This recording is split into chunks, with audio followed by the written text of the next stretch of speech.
Where's my coffee?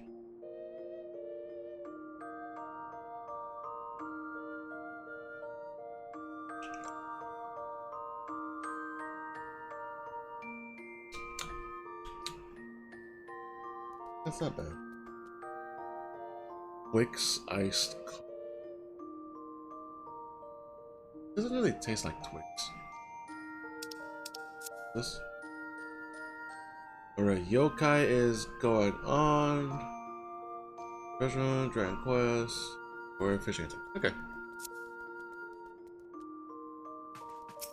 Let's also get all them container money.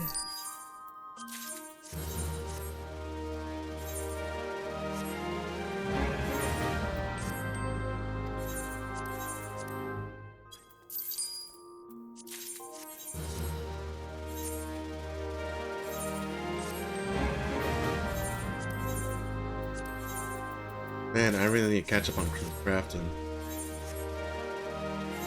I'm finally like nearly a page down on excess materials, but damn, that fills up real easily.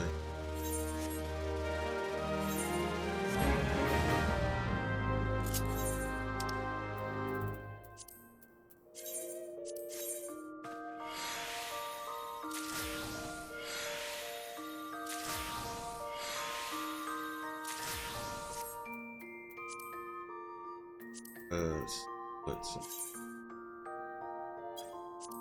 Oh, right. Oops.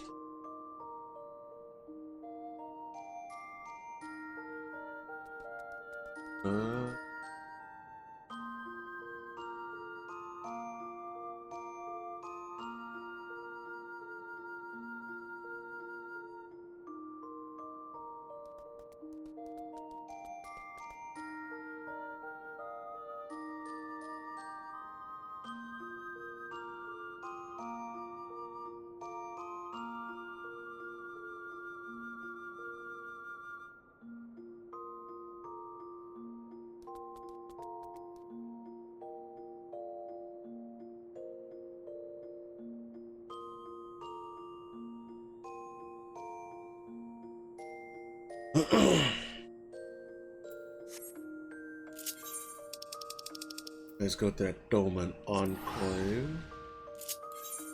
It's closer for. Well, it's closer than Dolmen Enclave. So we can see your main story.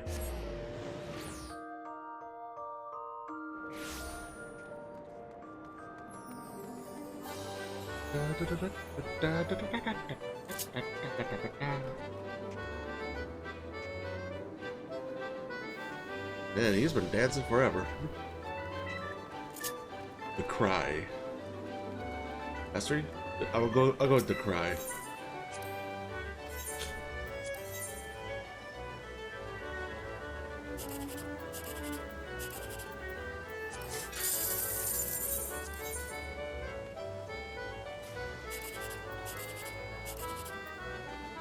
Fuck it.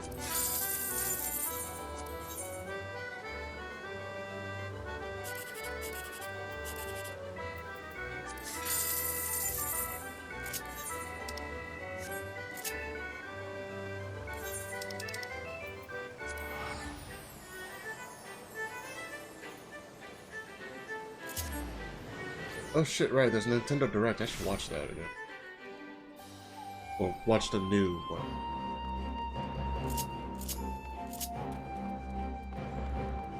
Joka is trying to get... What are people hating on him again for? Are people still hating on him for that he likes girls? Oh no, how terrible.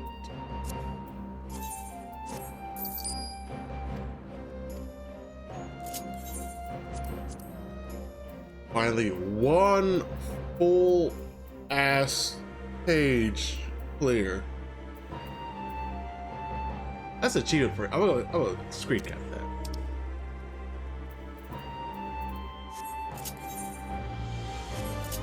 And let's get back to the story.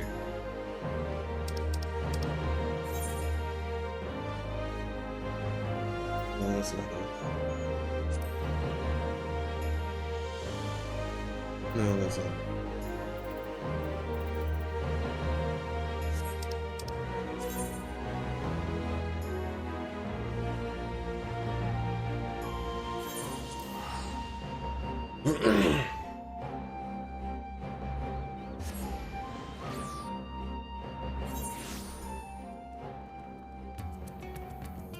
They'll get more likes and retweets.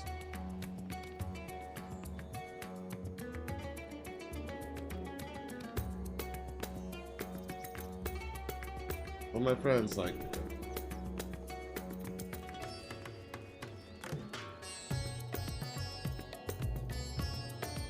An actual random follower?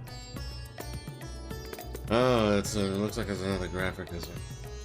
Oh man, how many of those scams are going around?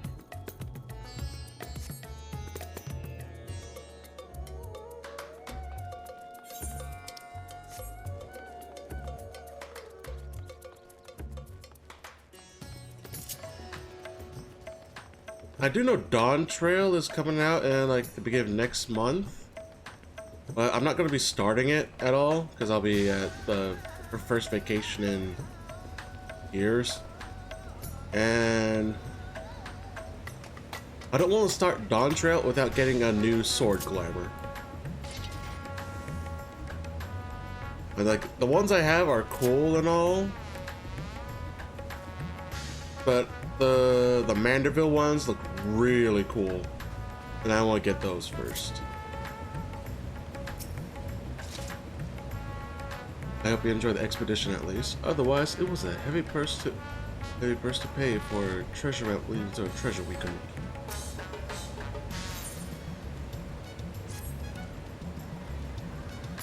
keep. Shall we begin? We have to spend the treasure wisely, though we must first determine which groups would benefit most from monetary assistance. Some of the citizens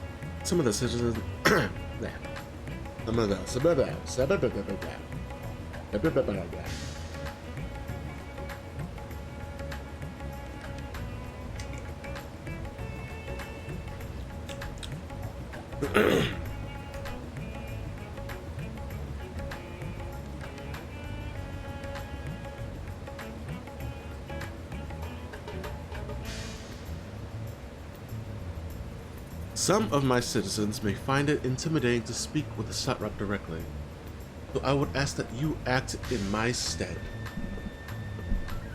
Alright, that's fair. Zach, you are to visit Akiali and Yedlimad. Speak with Matsaya and his people, and listen to the grievances. Estinian, I bid you to do the same at Palakastan. I'll be conducting my own inquiries at the Giant Skull grounds. Once we have ascertained the needs of the populace, we can reconvene at Megaduta. I keep forgetting how to pronounce all these words. But now that I look at my overlay real quick, I should just...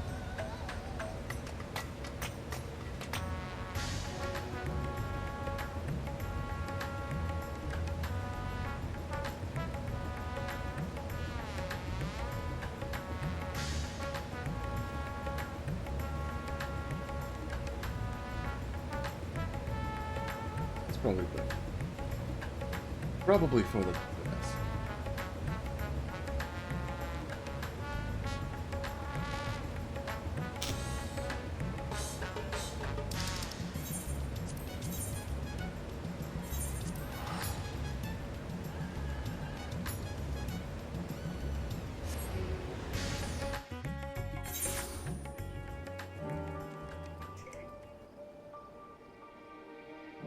Yeah.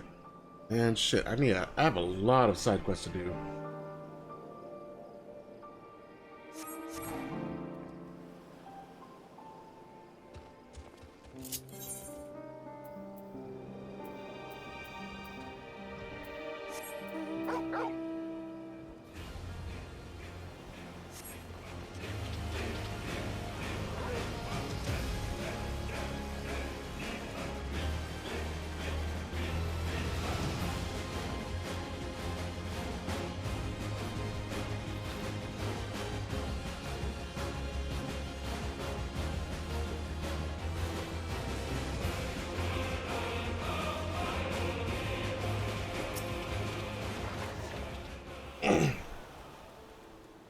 Oh, Zach, I was so glad to see that you had returned unharmed. You finished with the boat, then?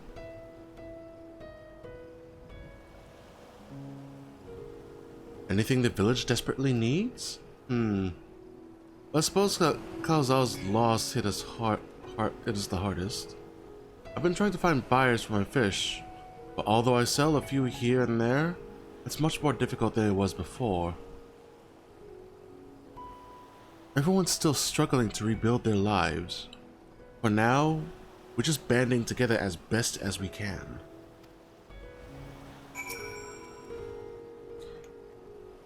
I like leaving the selling to Kalzal. I could catch the fish and not have to talk to people into eating them.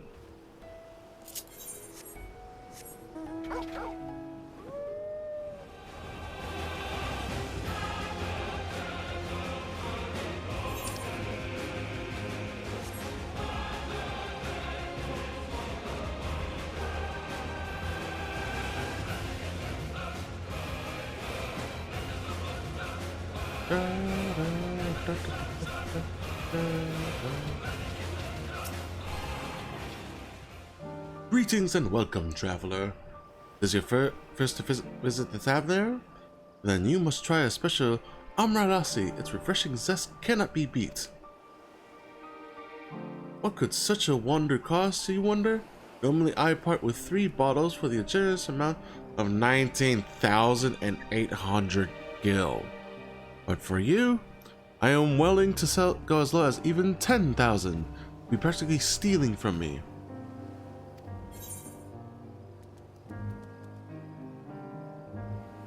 So not turning a profit these days. Stealing? At that price, you're the only thief around here. I am not Estinian. Sorry, I'll throw you under the bus there, man. Estinian? Who's this? Gah! You're the one who was with that spear-toting fellow. Well, you could hardly blame a man for trying. This world may no longer be on fire, but we are still sifting through the ashes, so to speak. Sister, spare me. We might as well have that ugly tower back for that scant-viewed travelers we see these days.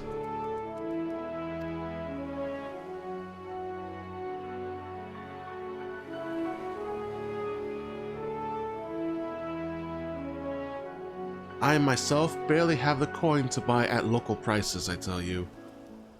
If I didn't charge the odd adventurer a small fortune for afternoon tea, I'd be scavenging for scraps in the street.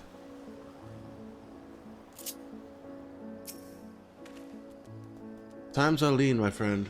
Are you sure you wouldn't care for a slightly overpriced lassie? Bitch, I make my own.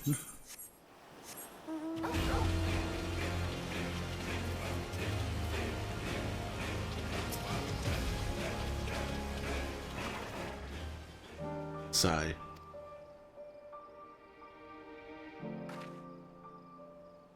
Oh, shit. Huh? How fares the port? Well, it's in shambles, isn't it?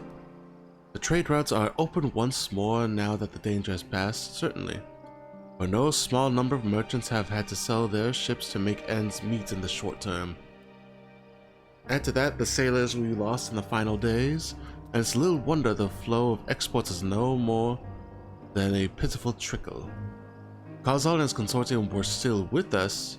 I'm sure he'd have found a way to turn our fortunes around. Now that was a man who got things done. Gods rest his soul. Wait,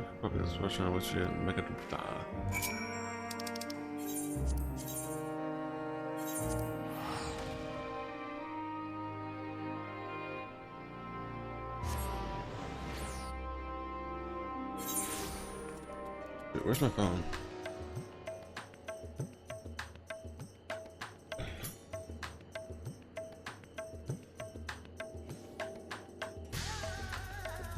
I have to make sure I don't have any alerts on there just in case.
It seemed my stint on Virtue's back did not go unnoticed. I couldn't take 2 steps before another Hanish local was thanking me profusely for saving their home.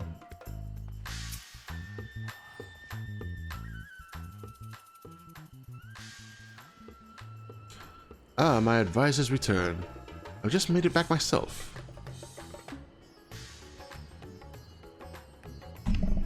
Why do you retain this vessel now that your true form is known? You could have flown across the island in a fraction of the time.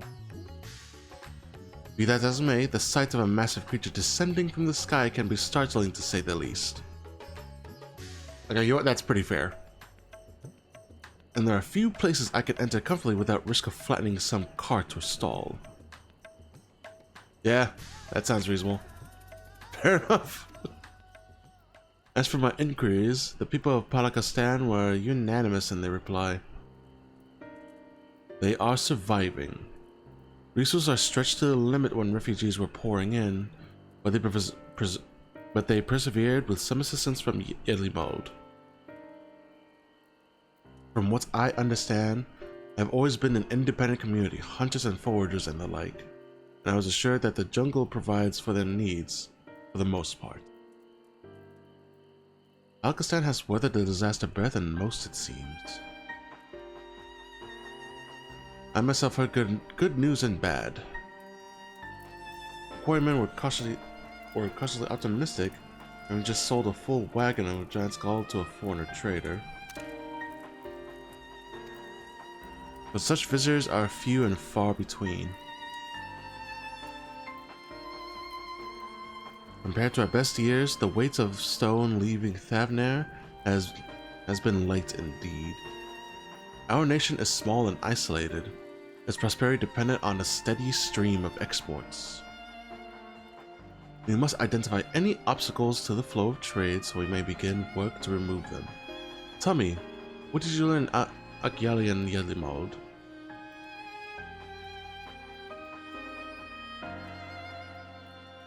I see. Without a dedicated buyer, the average fisherman must struggle to offload his daily catch.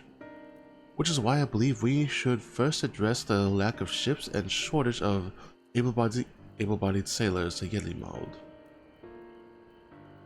A reminder of a child I spied as I made my way back to the palace. His father lost at sea when the beast sunk their vessel.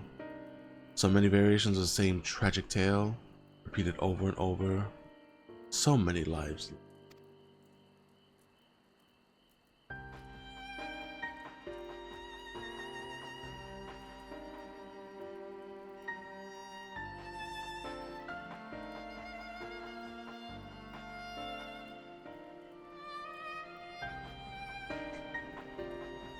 Enough grief to drown in if we let ourselves be overcome, but we will not. Zach, Stinian, I'll consider the perspectives you've brought me, and devise a plan to help my people confront this adversity. Come, I would like you to be in attendance when I announce the proposal to my assembled functionaries.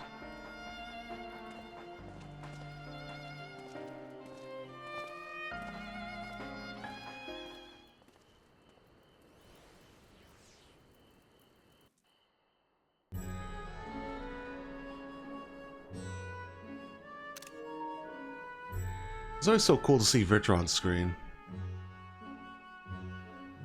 I thank you for your attendance. The riches the Radiant Host have retrieved were hoarded in Al-Zadal's name. A fortune I set aside for a future day of need. And lo, that day hath come.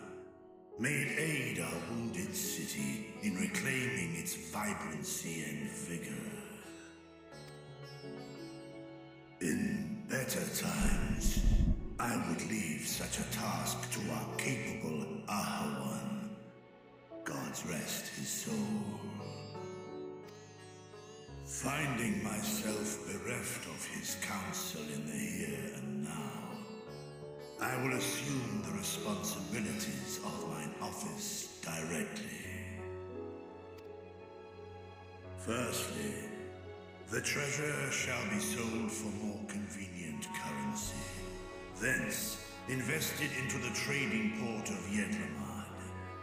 Our merchants must have their operations restored, their ships rebuilt. Commerce must flow once more. None were spared the tragedy of the final days. Of this, I am well aware. But an absence was created by the loss of Karazal's consortium. And by filling it, we provide new means for our fishermen, our artisans, and others to bring their wares to distant markets.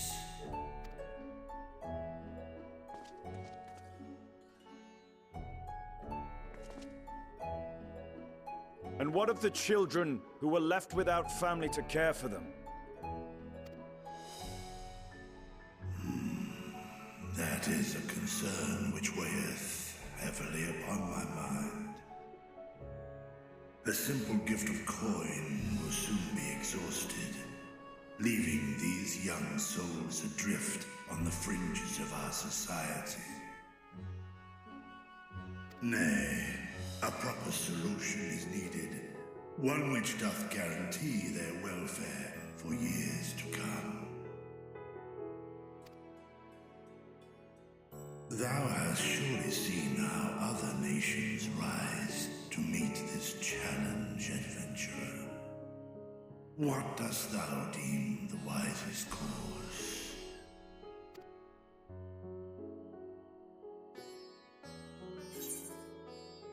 Taxes. Levy them on trade profits in exchange for your investment.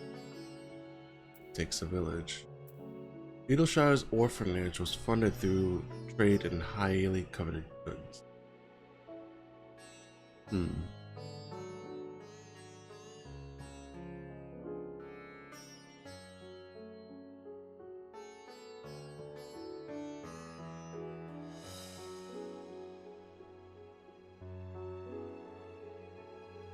Beetleshire orphanage one seems to be the best one for me.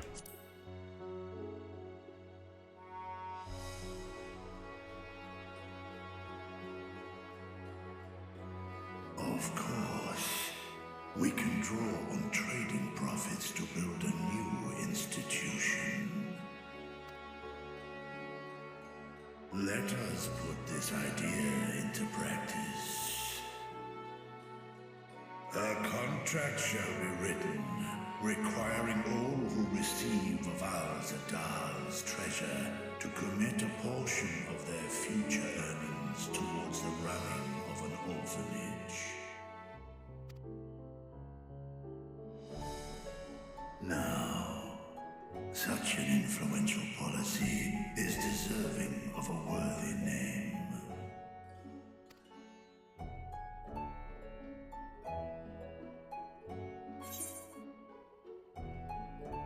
Something with Kalzal seems appropriate. Why not honor one of your most successful merchants? I mean, these are basically the same answer at this point. But Kalzal seems to be the most beloved one, so I'll name him directly.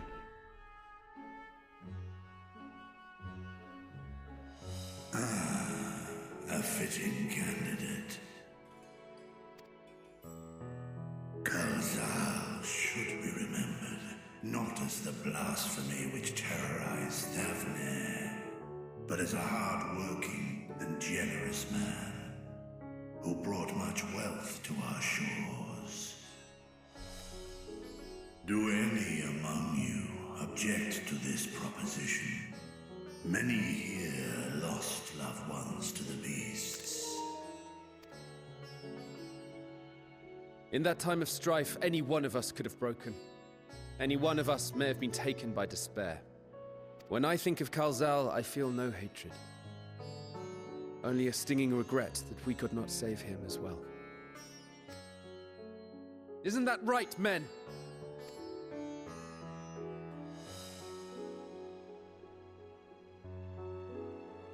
This bodes well for that boy. Murad, was it? Perhaps he can cut ties with that shady peddler.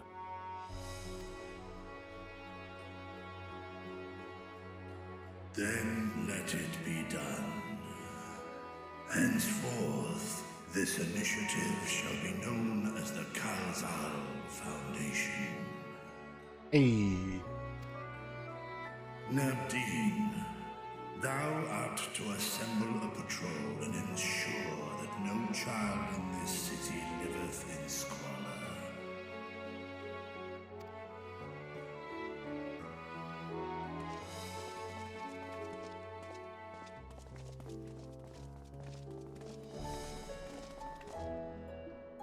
Clerks, see to the management of our funds and make haste. Our citizens must not suffer a day more than is necessary.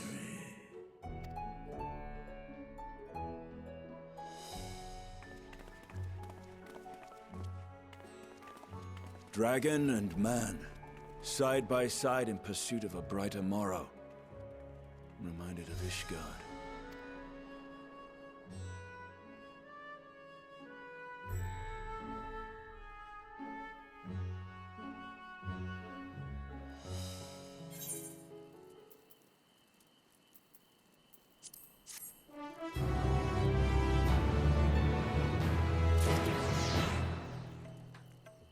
Da, da, da, da.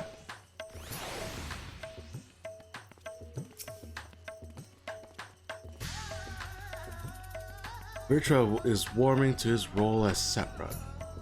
Clearly all those years behind the curtain were not spent napping.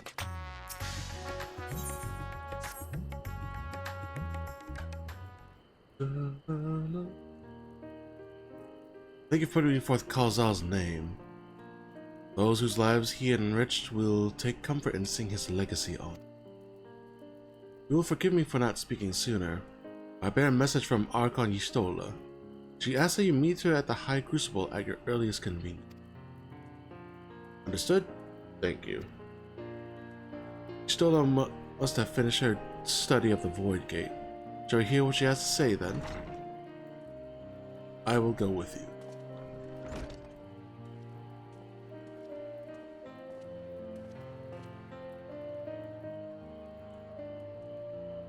I thought the Satrap would be too busy setting up the foundation.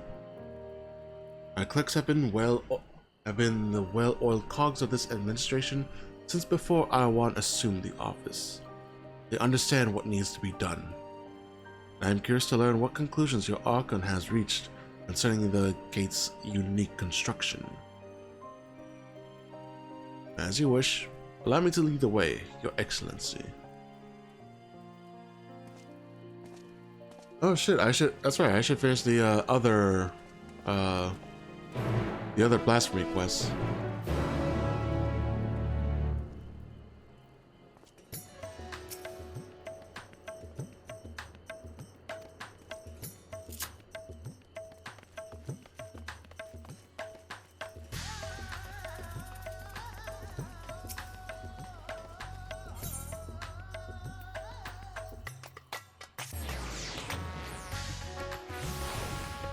Let's see, I completed one as a samurai, one as a...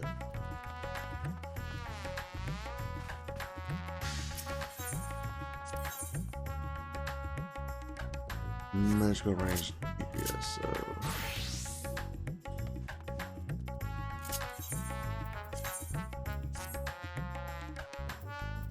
Yeah.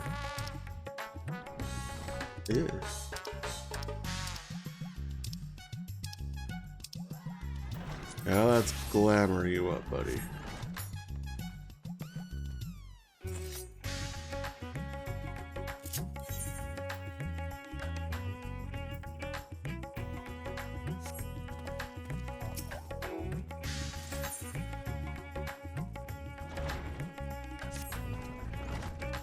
Ah, my Lord Zack, I have awaited your coming. The phenomenon wherein men turn into monsters means to say that Ishgard has not been spared. A dread blasphemy has appeared in the Holy See, and to compound the people's horrors, the beast resembles a dragon. It is imperative that it be vanquished without delay. And to that end, we have begun assembling a hunting party. Given that fear and despair may turn our allies against us, we are being stringent in whom we choose for this duty. Yet while we have confidence in the quality of our knights, the mission would greatly benefit for the presence of a battle mage, one who can stand unflinching in the face of our fell quarry. We'd be hard-pressed to find an individual who fits that description better than you. Will you not lend us your strength and skill? Counts on me. Oh, very well. We are in your debt. Just a monument to it while I relay the glad tidings to command. Da, da, da, da, da, da, da. Tis settled. Upon arriving in Ishgard, please take yourself to the Aetherite Plaza. Lord Artorial will be there to receive you. May the Fury speed your way.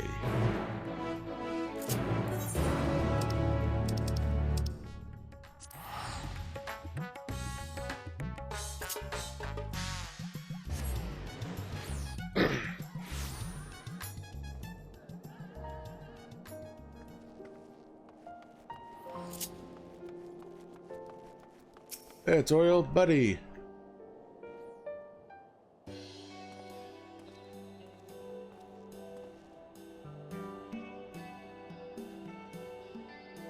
Zack, I've been expecting you. Words cannot well express how heartening it is to have you fight beside us.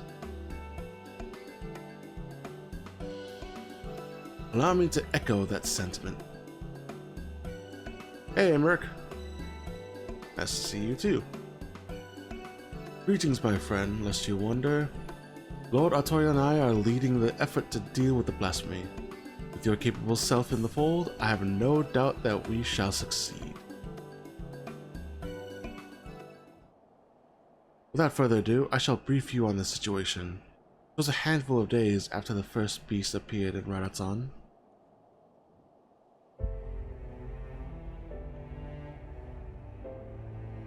An Elysian man was observed at the hoplon and the pillars, walking with an unsteady gait. Hey, this must be the one I saw during the cutscenes.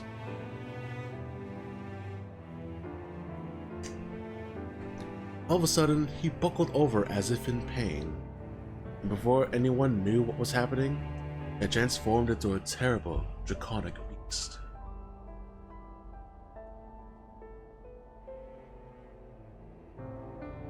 At the mere sight of this, many who chanced to be present also turned, and regrettably the Temple Knights were forced to put them down. The blasphemy itself, however, took wing and fled.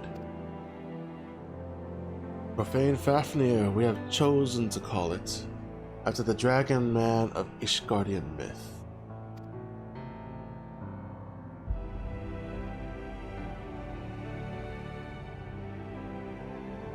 Since that day, the beast often been sighted in the skies above Ishgard. It does not attack, only circles menacingly for a time ere disappearing again. Alas, these brief visitations are enough to cause more people to turn, and for fear and panic to spread further. As part of our investigation, we have sought to identify the man who became the blasphemy, but thus far we have learned naught. We have, however, identified a common thread between those subsequent turn. All were people of fervent faith, people such as priests and inquisitors. When the truth of our nation's history was laid bare, the legitimacy of the church was called into question. Many Ishgardians struggled to reconcile the revelations with their beliefs, and none more so than the pious. Such men and women we posit would be more susceptible to despair, and therefore the transformation. I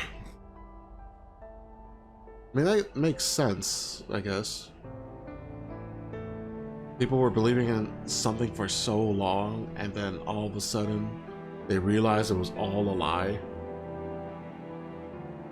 That is not easy for everyone to just make that jump or acceptance.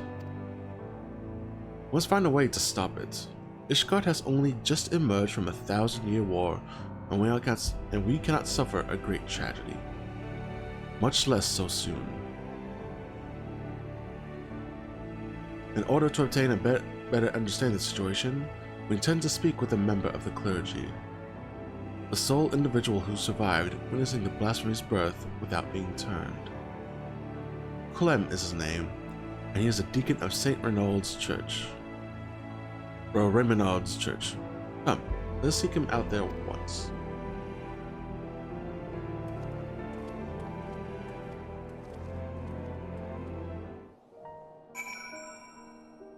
I should glam up the weapon.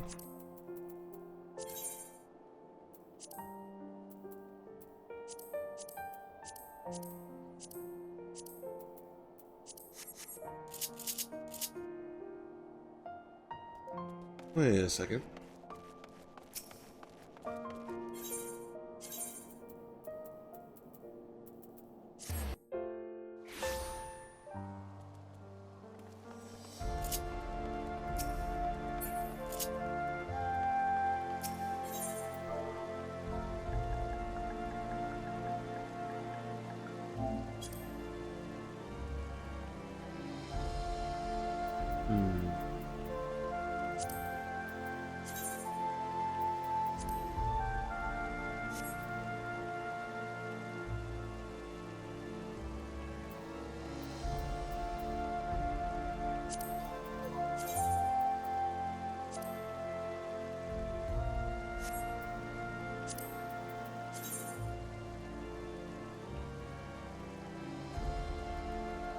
Should I?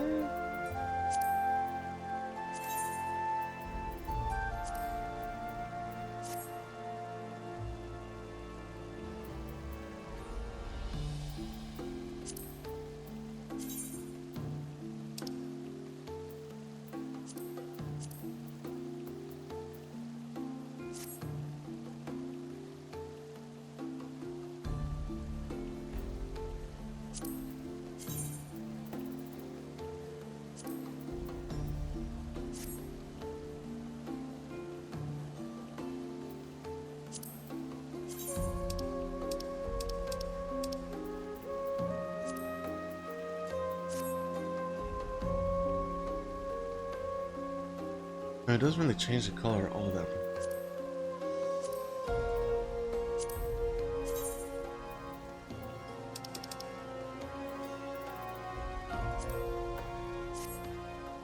Unless it's very vibrant color.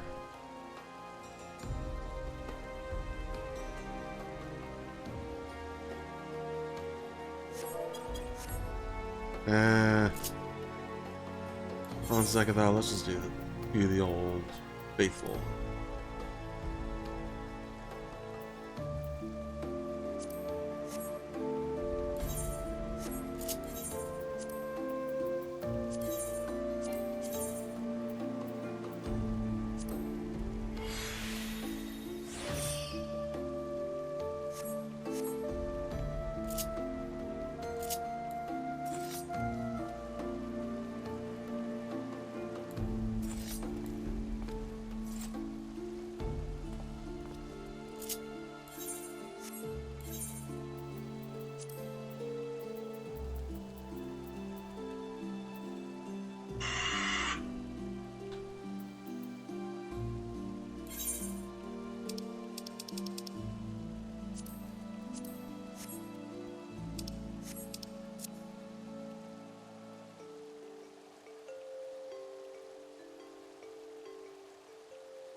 Okay.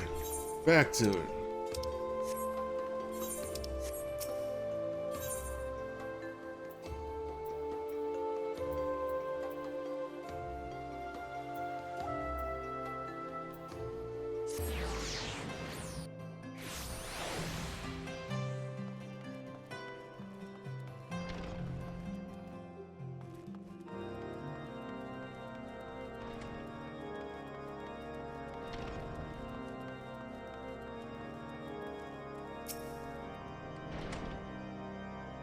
Not so very long ago, few have. Sorry. Not so very long ago, few would have imagined Ishgardian knights marching beyond the bounds of their own dominion. Whoever ventured to the heart of Garlemald and fought for no less than the fate of the world itself. Our nation has changed and continues to do so. Here is Deacon Clem. Let's see what he can tell us.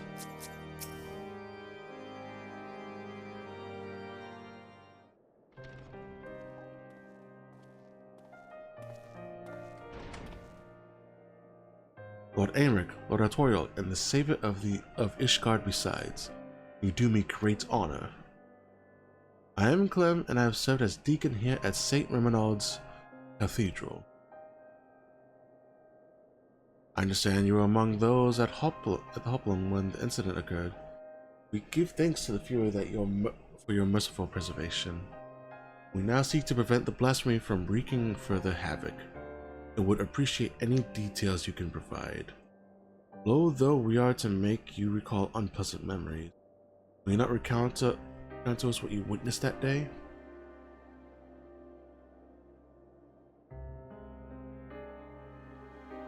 Very well.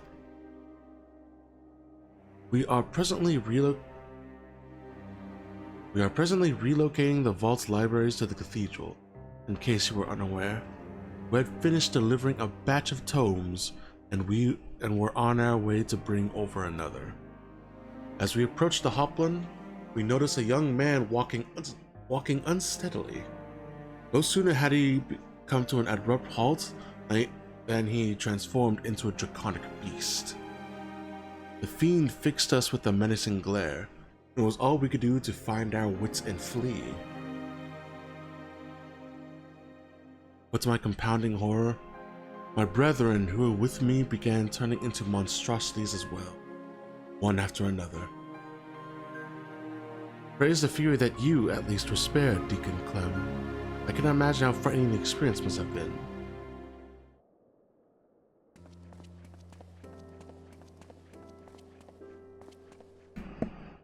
Who are you? Bishop Vartanow.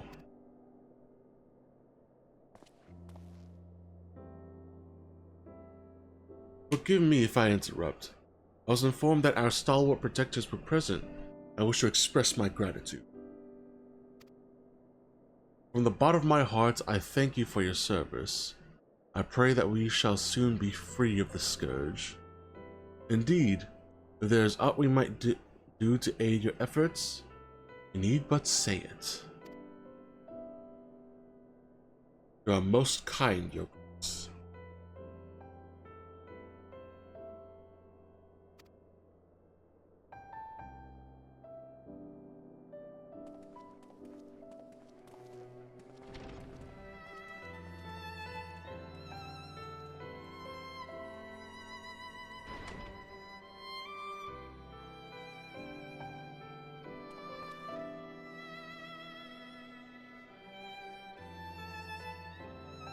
That was Bishop Vartanow, the head of St. Remenald's and a member of the Synod.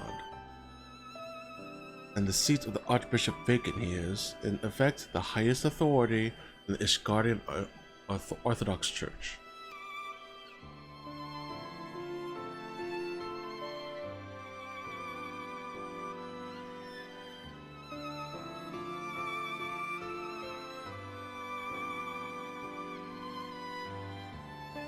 This is so, yet in spite of his elevated station, he remains as kind and humble a man as any I have ever known.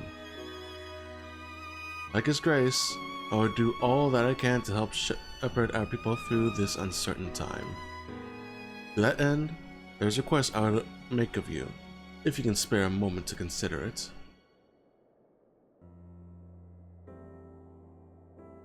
Of course, if it's within our power, we should be glad to offer you aid.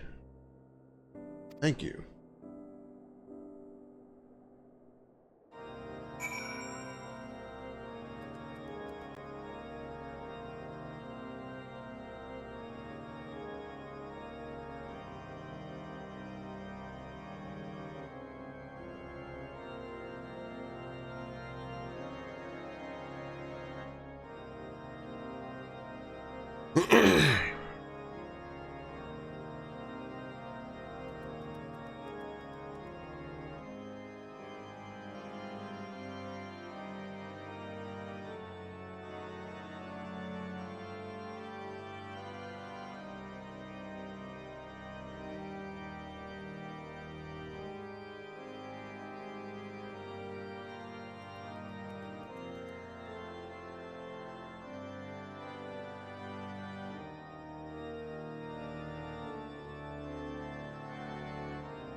The deacon was no less terrified of the blasphemy than his peers, yet he alone did not turn.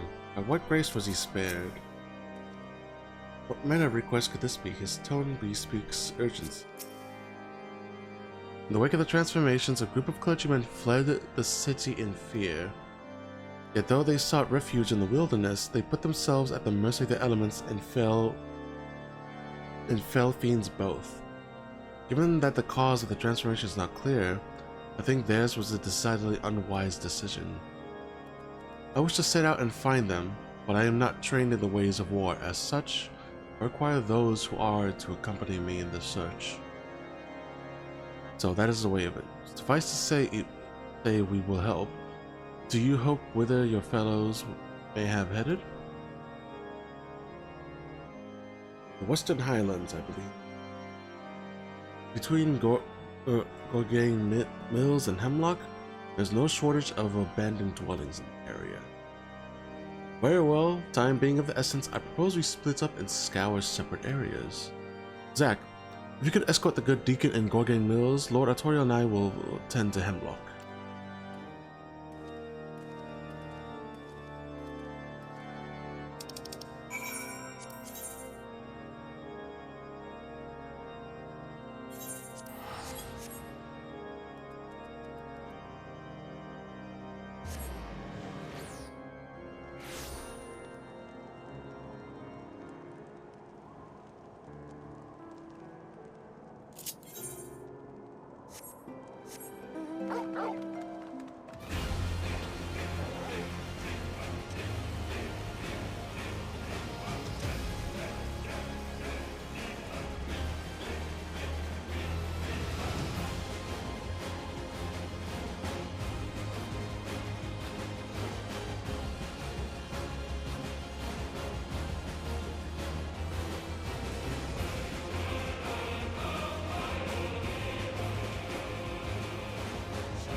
that you should choose to abide in such harsh conditions.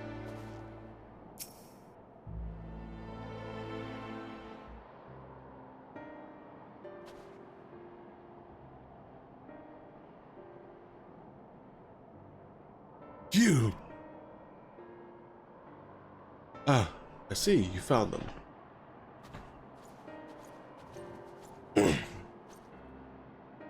Yes, and none of the worse for wear, thank the Fury.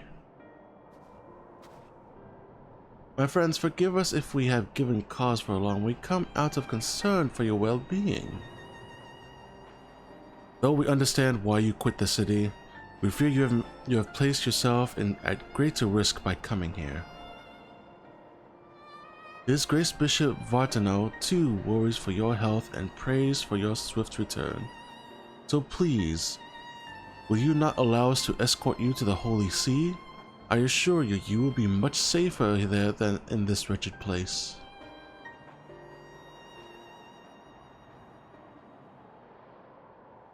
Oh, do these people have beef with us? Oh, are they just concerned? Servants of the Fury will never be safe in the city, don't you see?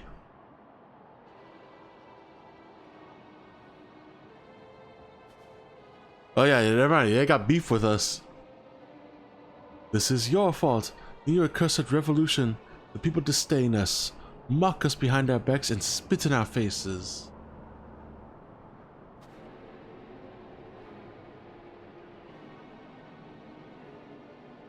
And now someone is conspiring to transform us into monstrosities. Enemies of the church, I'll wager, emboldened by your deeds. So no, I will not go back to Ishgard. I sooner freeze to death than suffer your pity. Here we go. What? All I've ever done was in the service of her. I'm a good man. I do not... She cannot forsake me.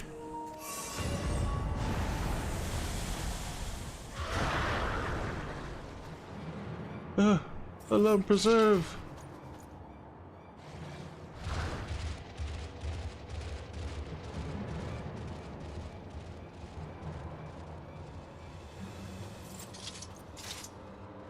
It's running away? Zack, we can't allow him to harm any others. Give chase and do what you must. We remain here and keep the others calm. Oh, time to kill a bitch.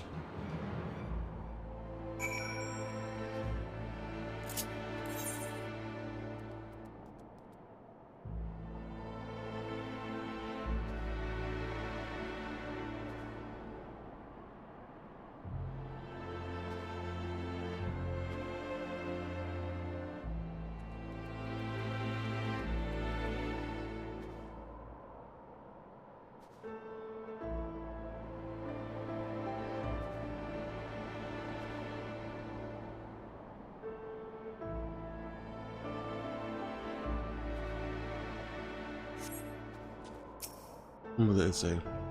Deacon Clown, please do what you can to reassure them. Yes, of course. All shall be well, my friends. Come and join me in prayer.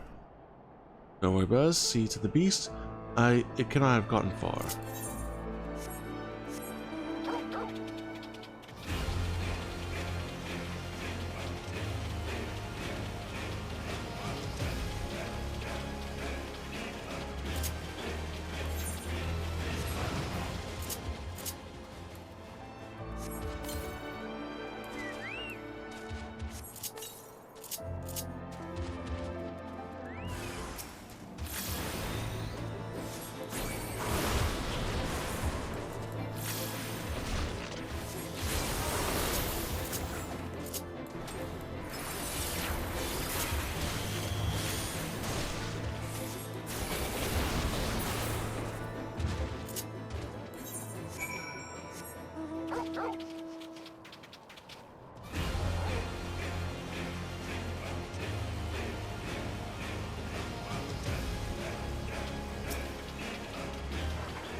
Is it done, Zack?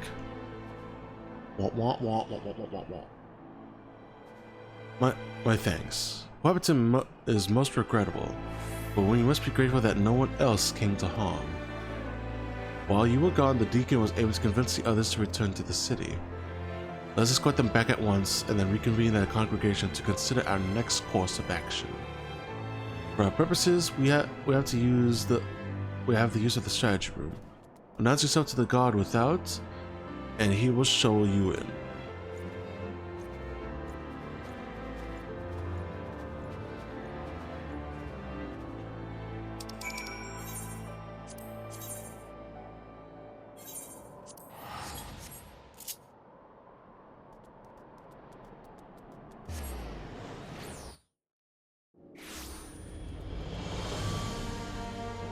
I wonder what level is my chocobo?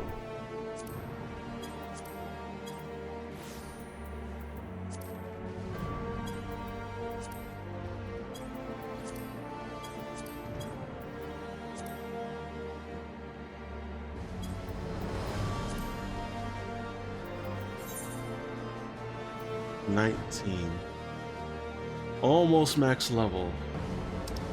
At least I think it's almost max level.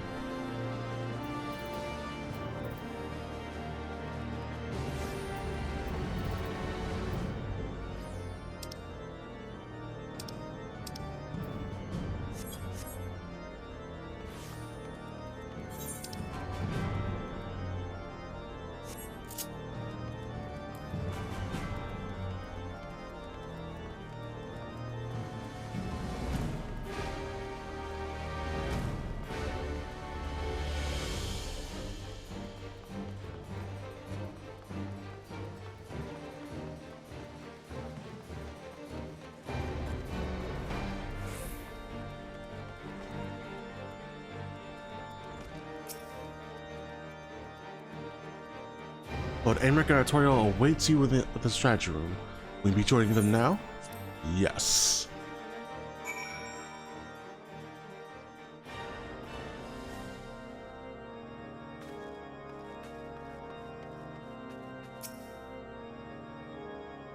Here we shall discuss our plans to deal with the blasphemy. Once wherever you wish to enter, you will need but to say so to the guard.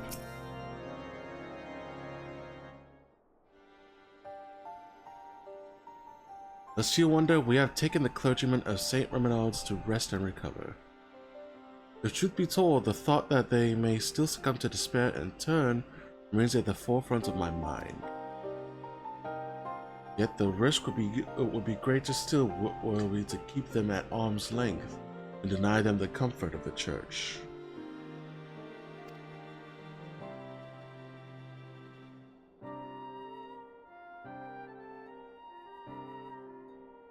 Indeed, from the words he spoke, that Inquisitor yearned for the days of old. He and others like him can be scarcely to be blamed. Since the truth of the nation's founding and the Archbishop's machinations were made public knowledge, the church has been in turmoil. Though we have many great strides in separating religion and state, there has been far less progress in the reformation of the church. For our faith has been everything to us, our purpose and our comfort. It's not an easy thing to reconcile one's beliefs with the betrayal of our spiritual leaders. And I was just saying that too just a moment ago.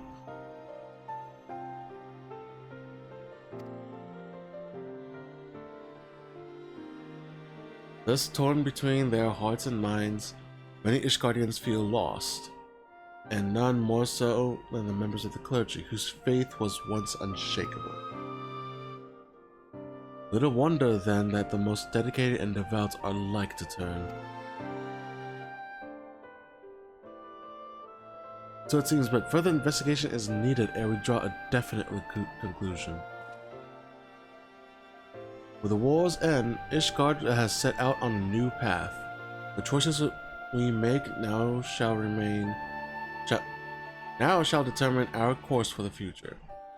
Come what may, we dare not squander the chance we have fought so hard to attain.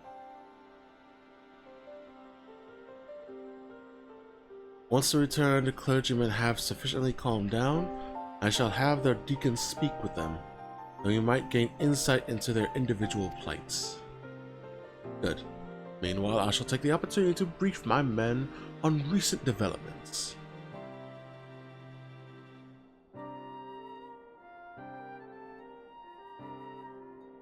Pray, take a moment's rest, my friend. You have earned it.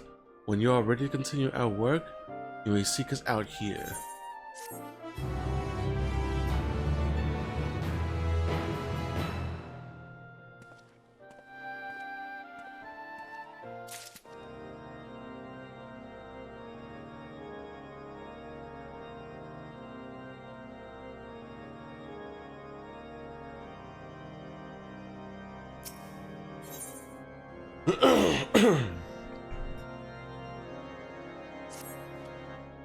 Zack, your timing could not be better. Deacon Clem has finished speaking with the rescued clergyman and will be here shortly to share his finding. Lord Amaric too is on his way. Let us wait for them.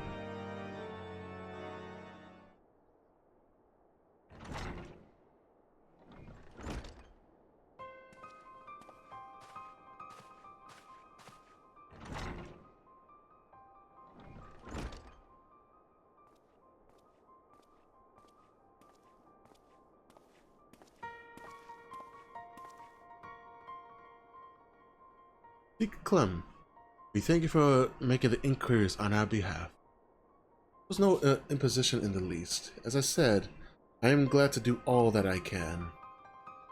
So, is our understanding that those we escorted back were all close acquaintances of the Inquisitor who returned?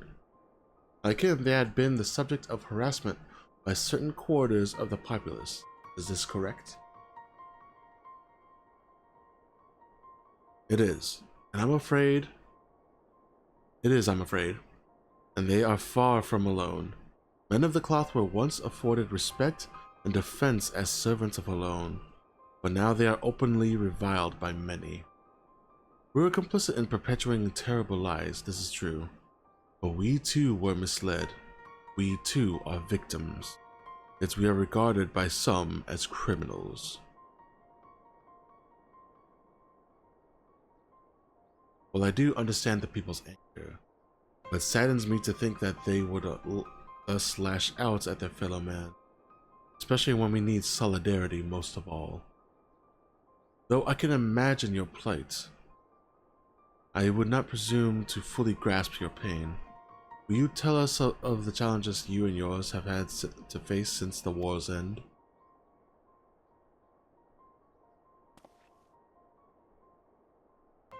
Like all sons and daughters of Ishgard, we dreamed of peace in our lifetime, but now that it has come, we find we have little cause to rejoice. Our faith has long been the foundation of our lives, and overnight that foundation has been crippled by fractures, beyond repair for some. To learn that we had been deceived, and that we had unwittingly deceived others in turn, was devastating. We who had once been shepherds to men found ourselves lost lambs, bereft of surety and wanting for guidance. We have languished in darkness, all of us.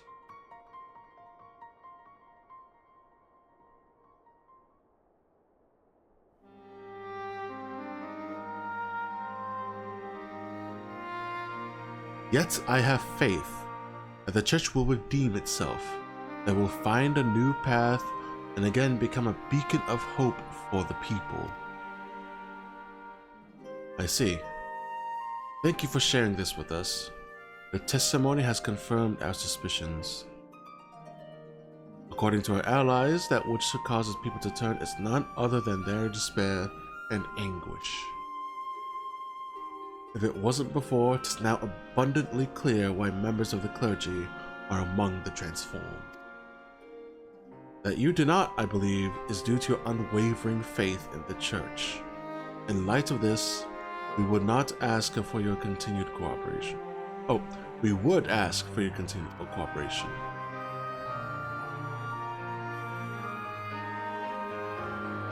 Of course, anything to help my brethren.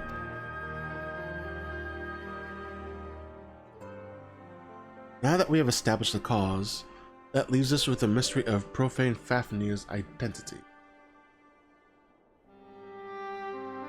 The progenitor of these troubles, could he too have been a man of the cloth? From what I recall of his garb, I doubt it.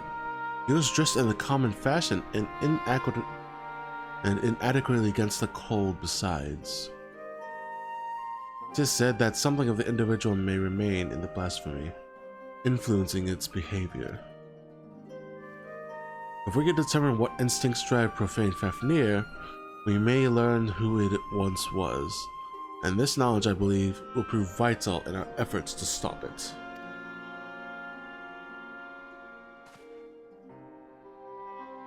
Deacon Clem, we ask that you reach out to your fellow clergymen. Please do what you can to ease their anxieties. Understood. As I have ever done, I shall provide what comfort I can to those in need. Meanwhile, we shall make it a priority to identify the blasphemy. To that end, I will seek out more eyewitnesses. The Hopland is a busy place at any given time. Some ordinary citizens are bound to have been present at that tragic event unfolded. I propose we make inquiries in the pillars. If you could attend to the Hopland, Lord Artori and I will look in the surrounding areas. Ba-da-ba-da-da-ba-da-da-da-da.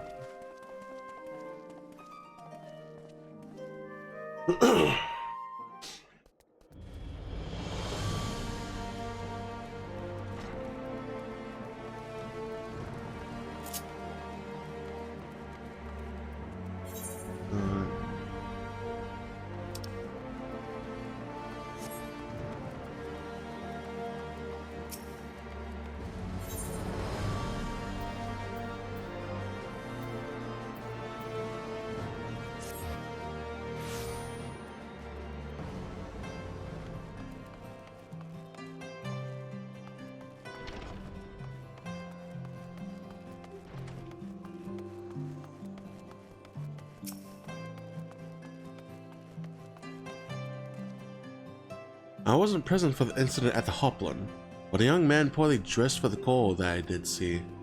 I recall him well because an aide from St. Vandrew's was searching for him. He was a patient at the infirmary, and by coincidence had the same name. I know not what became of that young man. I hope the aide found him. He plainly wasn't in a state to be wandering about alone.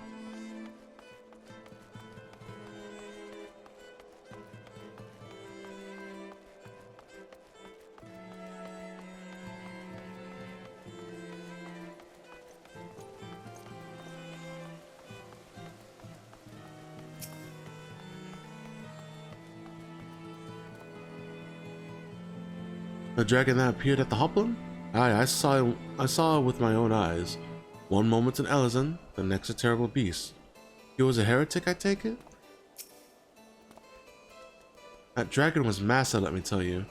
I didn't know heretics could transform into something so big.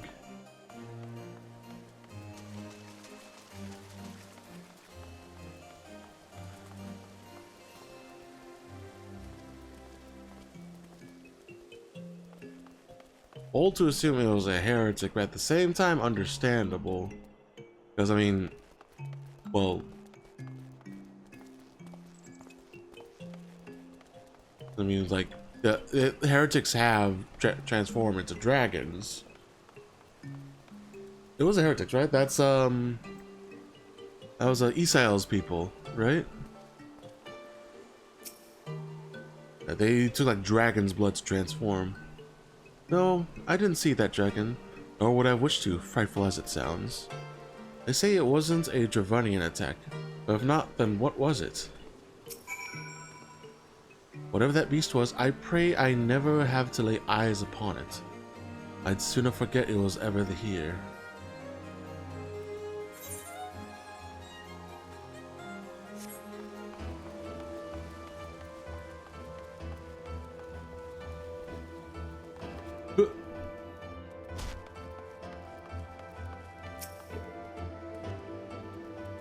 you able to learn anything? There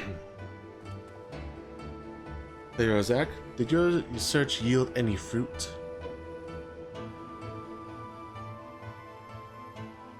Patient at the infirmary, you say.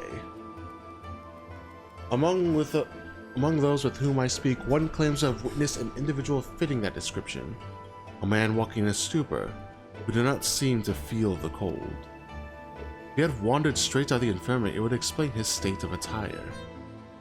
Yes, I dare say we have found our blasphemy, but to think that his name should be in Vaindrew.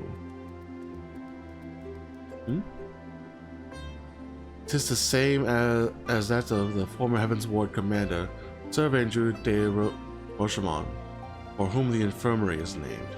Oh shit. Sir Vaindrew, however, retired from his station at a ripe old age 7 years ago. 'Tis not like to have been him. In any case, we have a lead. I shall head to the infirmary at once.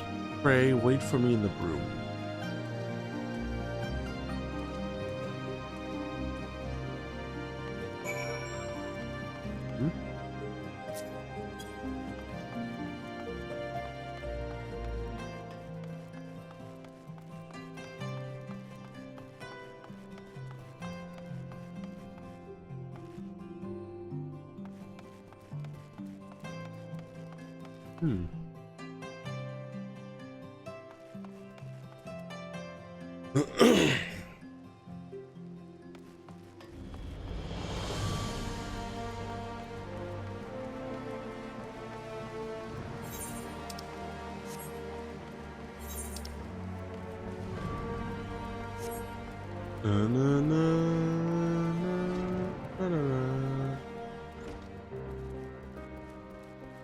They said,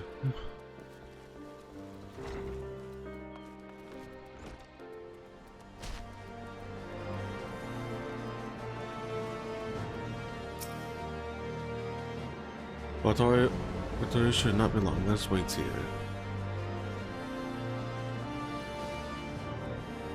What quest is that?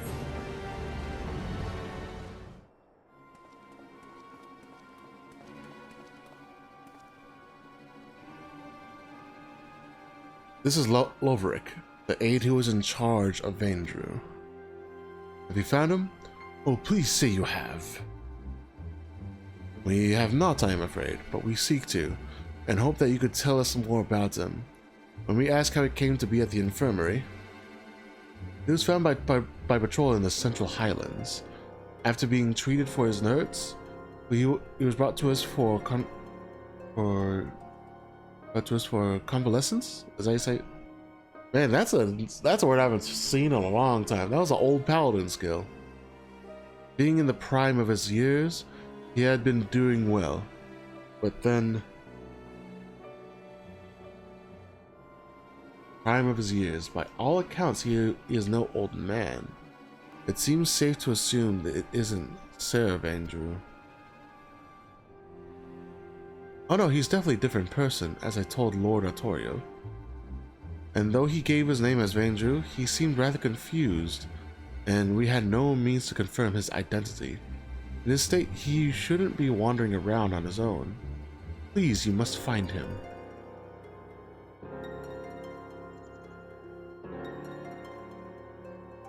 The man who recently turned into a beast at the Hopland. I regret to say it may have been Vaindrew.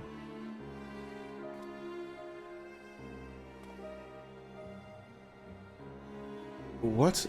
No. How can this be? Is there aught else you can tell us? Things he may have said or done while in your care?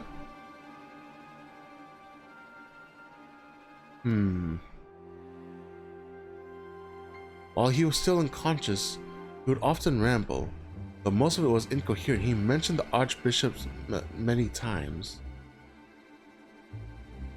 Oh, but he spoke of a bishop too, Bishop Vartanau. I assumed he was a pious man, given this. I see. Thank you for your cooperation. We'll continue our investigation, and should we confirm what became of Vaindrew, Inform you forthwith.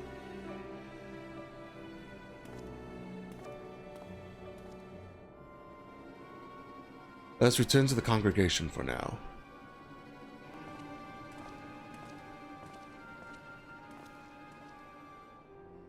Of course, I get a bad feeling from that bishop.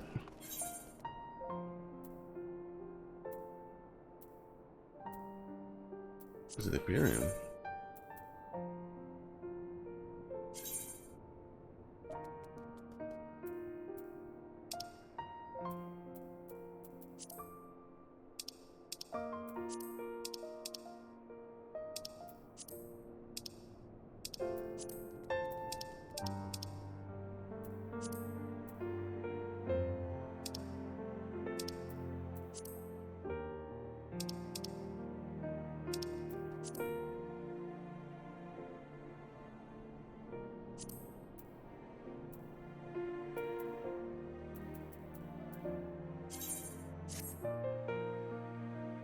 $17?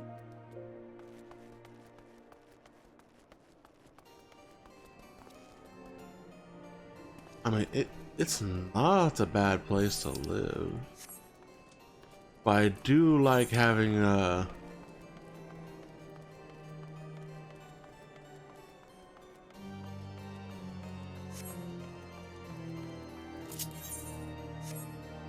do like living in Kugane. But I do like the cold.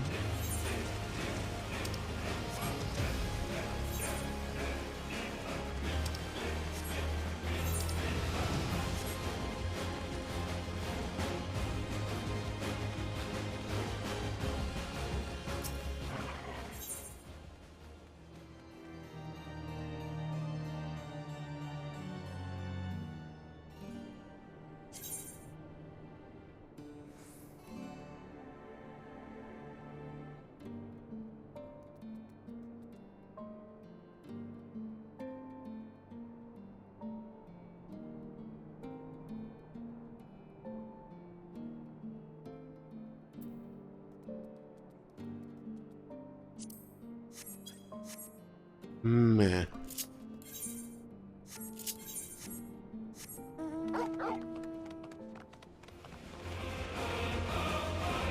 I may move the apartment here though.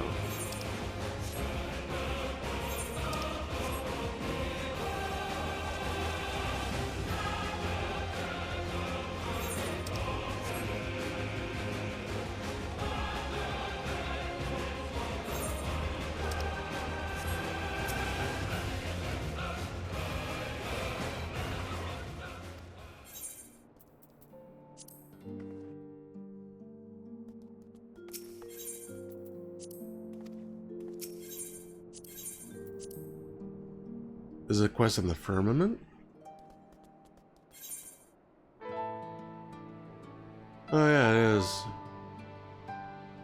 Dude, I got lots of quests to do.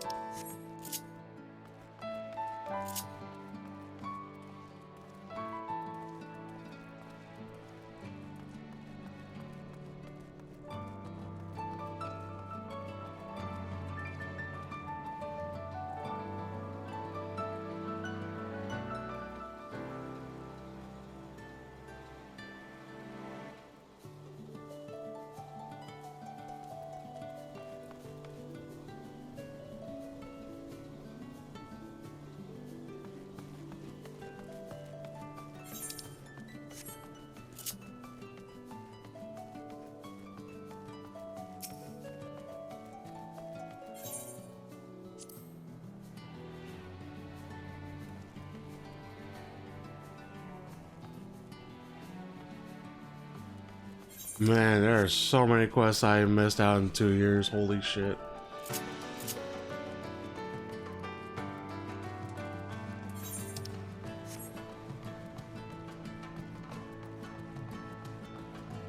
I can't recall if I... Well, yeah, wait, I did partake in helping out the firmament.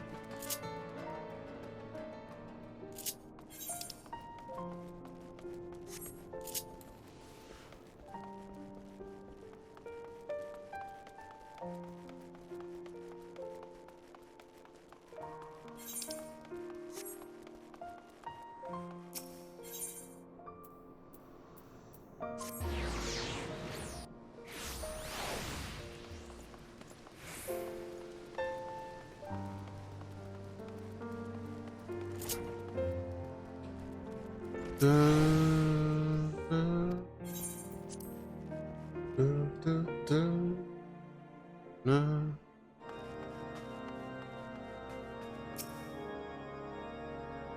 could this Vandrew be? Could be like a nephew or distant son. The mystery remains, but we are one step closer to identifying the man who became the profane Fafnir.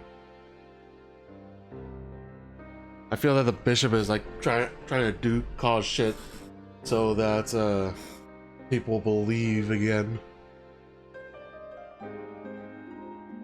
Indeed, though he did not at first appear to be a member of the clergy, his words betray a fervent faith.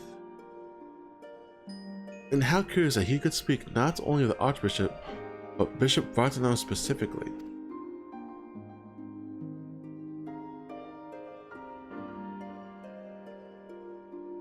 Perhaps he was personally acquainted with His Grace.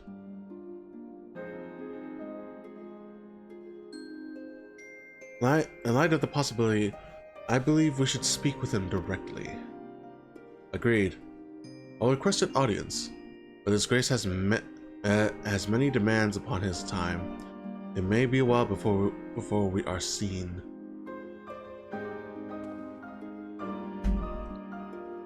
Should you have other business, pray feel free to attend them in the meantime.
I am also currently checking out Twitter.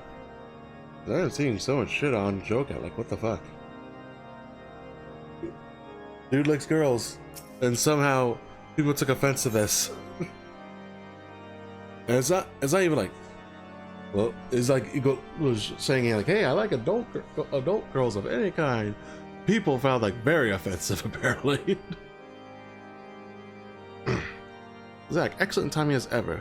Deacon Clem has just sent word that Bishop Vartano will see us now. By which I mean, right this instant! It's extremely short notice, I know. But it would not do miss the opportunity to learn how he and Vartano may be connected. Not wishing to keep his grace waiting, Lord Aymeric is already on his way to St. Reminaud's Cathedral.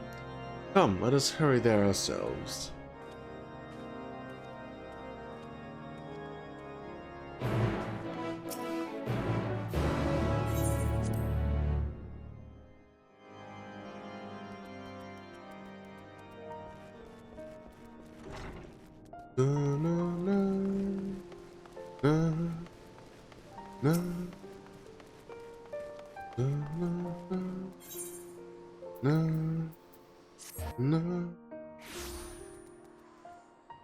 Damn, that processor by the PS5. Like, fucking teleport instantly. Shit. That could just be that this place is like super fucking empty. It's probably that. I was like, full glad I am that you could join us. Seems His Grace has yet to arrive. My lords, I am so sorry. I informed His Grace that you are making your way hither, but shortly after you arrived, he recalled that he had urgent business and had to leave the cathedral at once. He cannot have gone far.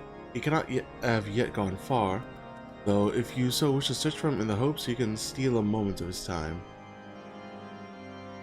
To grant us an audience only to depart with such haste, what business could be so pressing?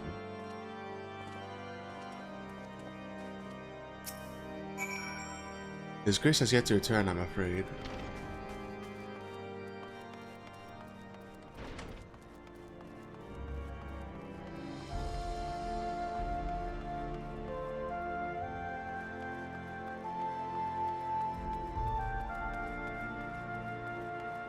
Where are you, nerd? Where's my money?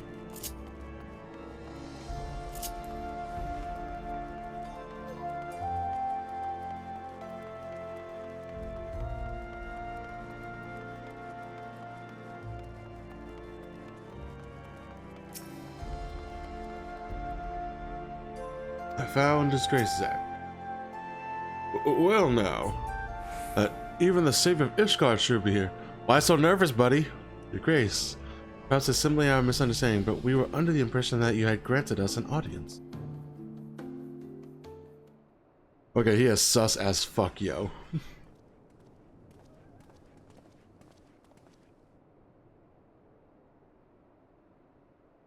Lord Speaker, rest assured, I was just about to return to the cathedral. There's no need, Your Grace. This will not take long. As we have heard, we are investigating a young man named Vandro. Is he known to you? No, I cannot say that he is. With the exception of the former Archimandrites, I am sure I know no one by that name. But mine and the archbishops are known to many, yes? Perhaps his youth took inspiration from public services over which we presided. Goodly soul that he is. Full glad am I that his faith was of comfort to him in sickness, and I pray to alone that he will soon be found in good health. Now then, if there's nothing else, I shall return to my duties. Oh, he's on some fuck shit. Hey, Orthodo's on some fuck shit.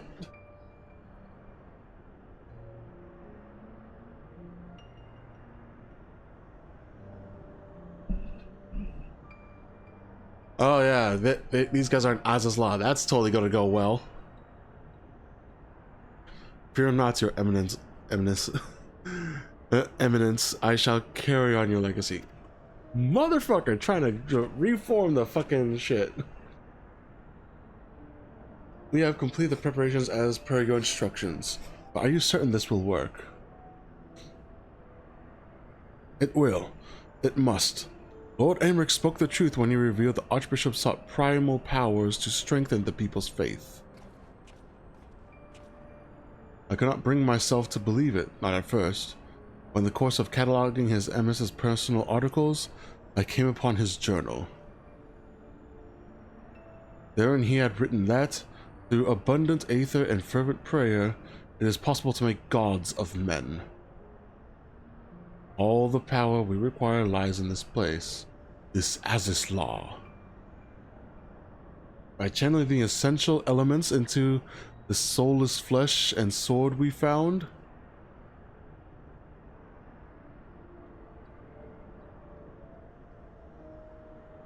we shall summon forth King Thordan and his Knights 12, and by his blessing, Ishgard shall be restored to its former glory. Oh yeah, so what you're saying is, we have to kill this fucker too.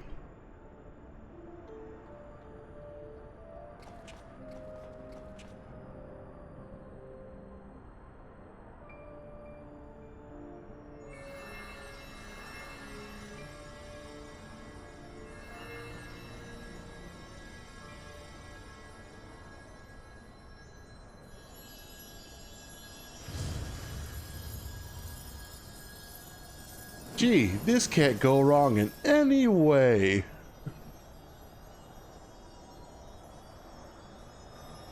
Oh wait. It's going terribly wrong. Huh? What is this? It's just an ordinary man, scarcely changed from before.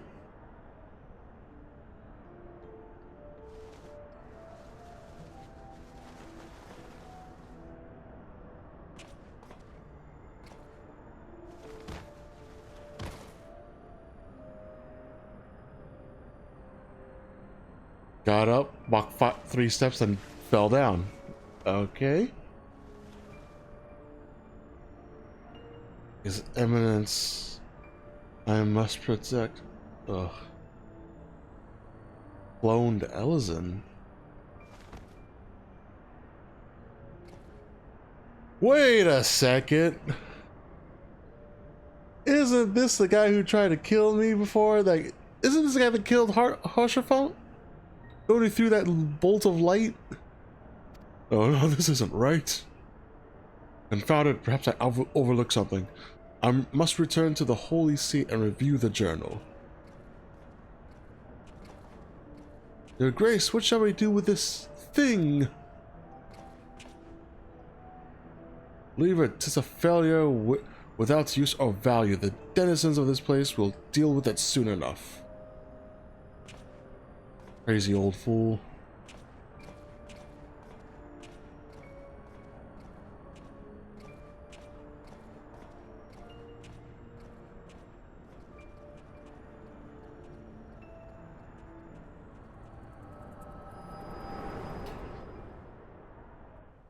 He's on some fuck shit.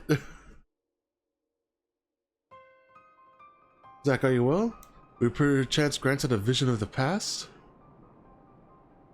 Get that motherfucker! An attempted summoning of King Thornton and his knights 12?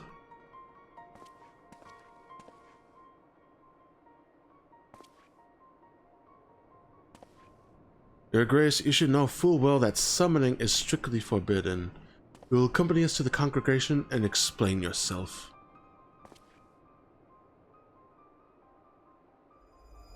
He's gonna turn to a blasphemy. I have dedicated my life to the church, conducted my affairs in accordance with the scriptures. Oh shit. But you took it all from us, tore down everything that defined us. You cannot know how it feels to feel your very existence rejected, to be forsaken by the community, to be denied by your society. Will I deny you and this justice? I shall deny Ishkar where church has no blah blah. I refuse to accept it. Do you hear me? I refuse to accept it. People of crazy faith. Let's do this.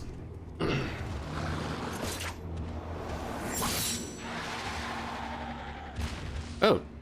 Okay. Your Grace, no!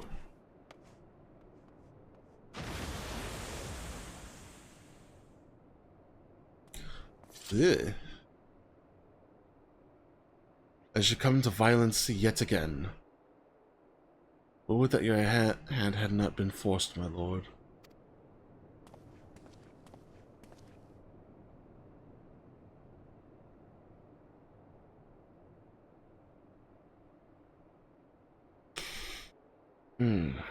One second.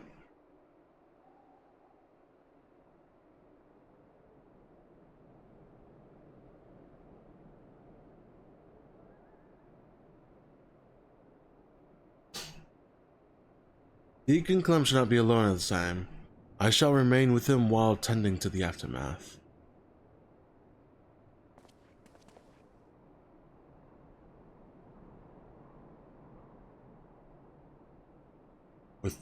When things have settled, I will return to the congregation. Pray, go on ahead and get some rest.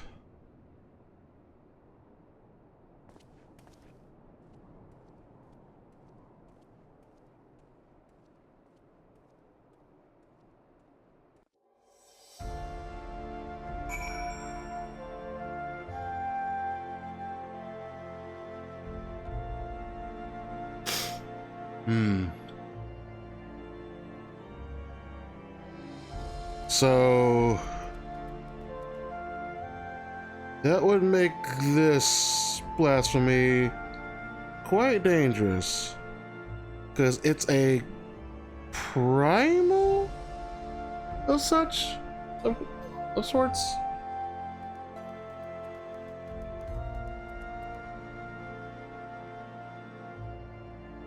It just seems a little dangerous to me that It's kind of primal and blasphemy at the same time.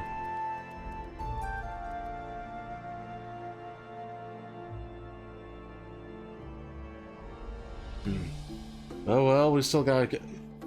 At least we know it's a primal, so that should make things a little easier.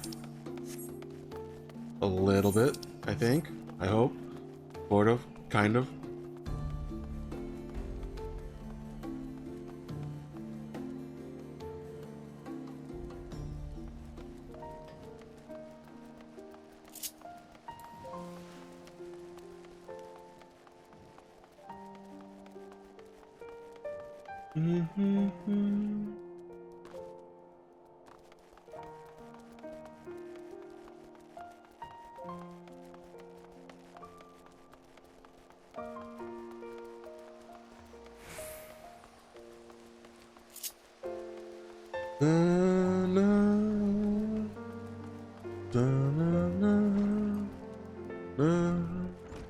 Oh, what?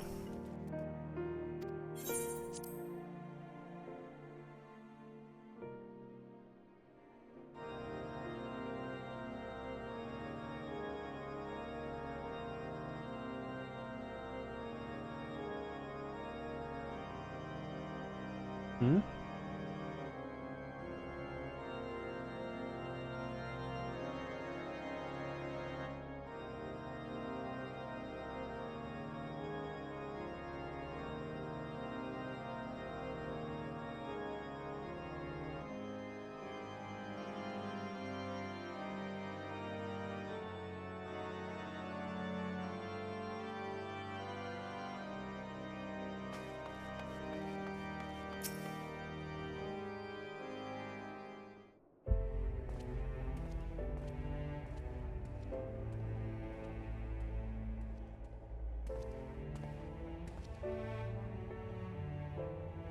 How fares the deacon?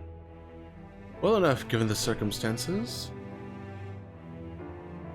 Though understandably shaken, he is more determined than ever to help his fellows.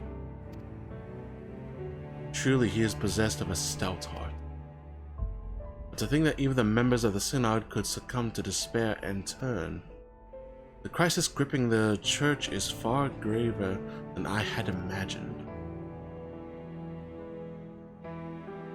In pushing for such an abrupt separation of religion and state, we may have exacerbated the growing divide between the clergy and the general populace.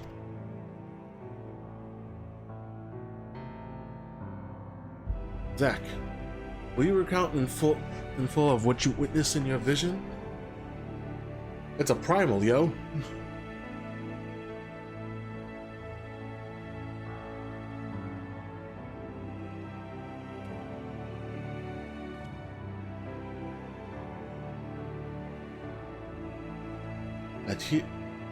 That he should seek to use one of Alex's unholy abominations to create a primal. Yet that which it manifested was not like the being you fought, but rather retained the form of a man, once driven by the desire to protect the Archbishop. One driven.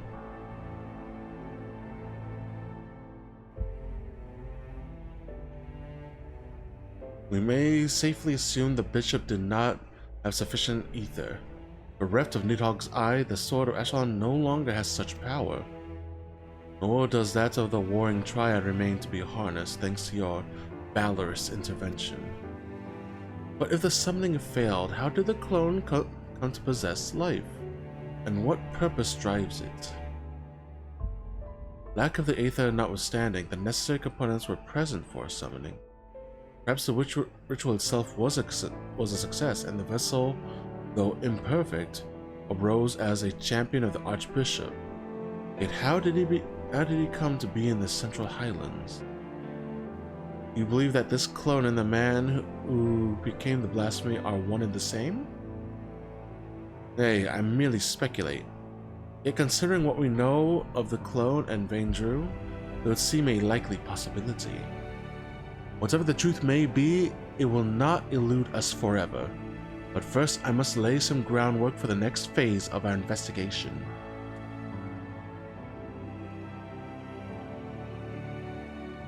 God's permitting, I will have news to share ere long.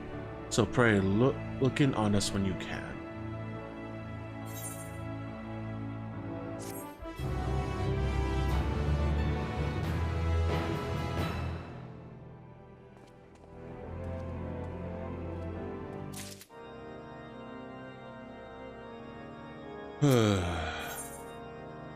Well, let's go kill us a lower primal.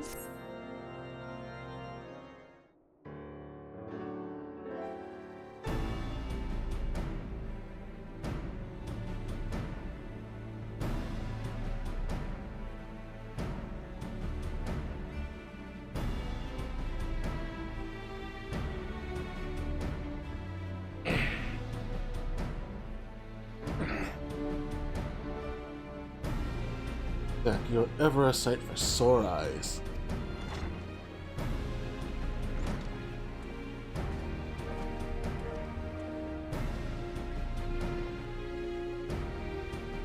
What is this?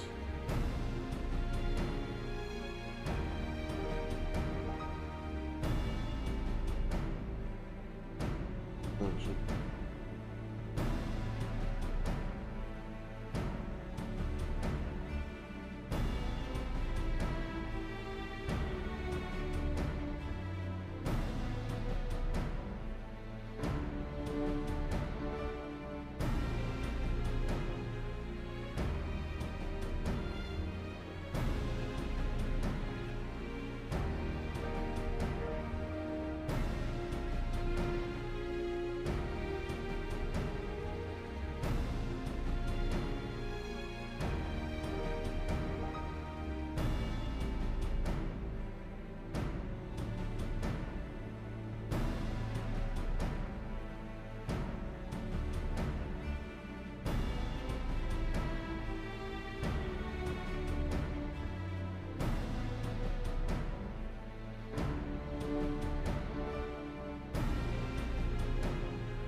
Sorry, was distracted from it.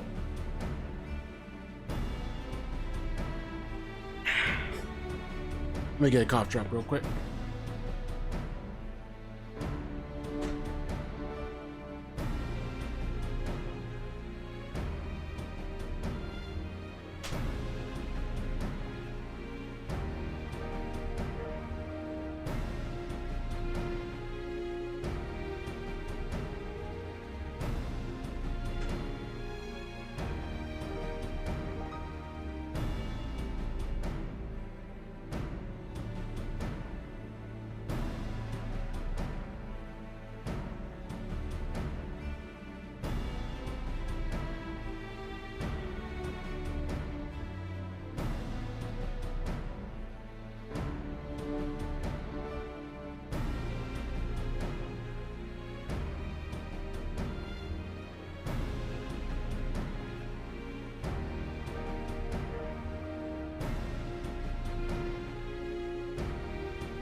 Okay, I am back.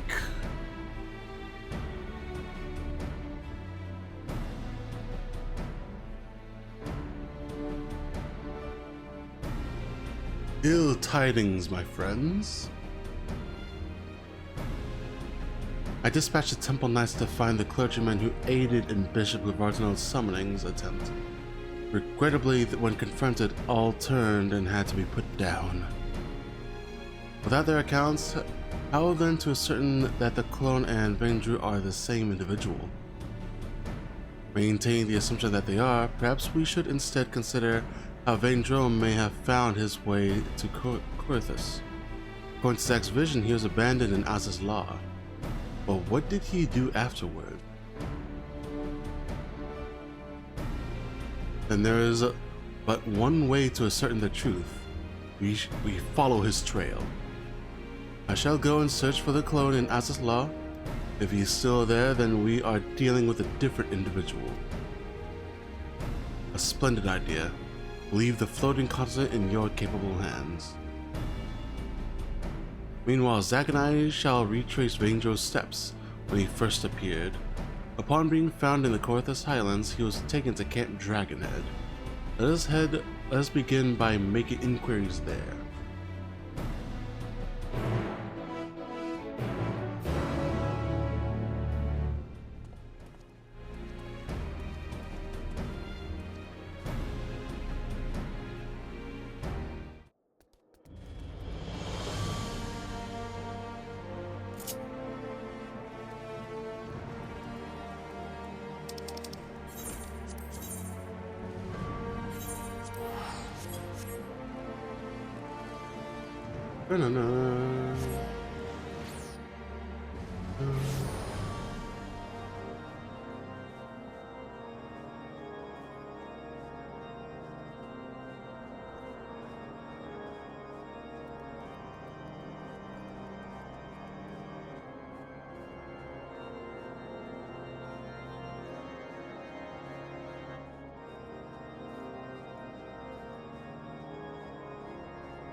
Hmm?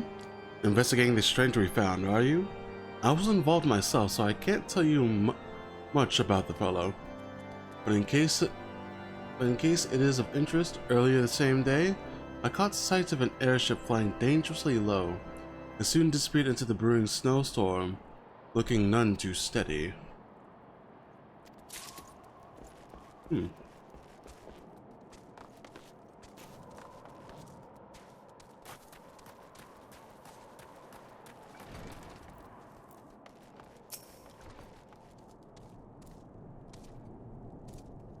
Well now, if it isn't the late Lord Harshavan's dear friend. Is there something you require? Fuck. Ah, yes, the mystery man.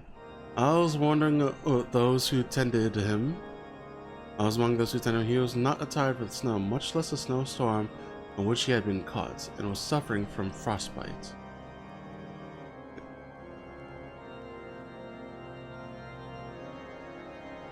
One moment.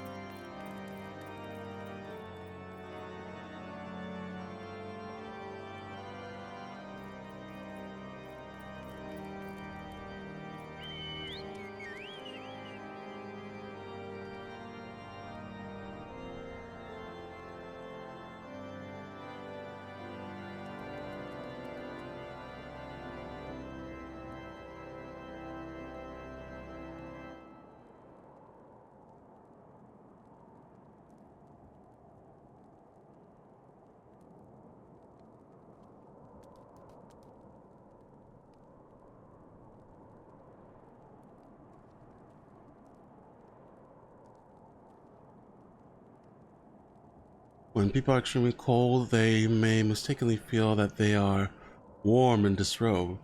That might explain his state of undress.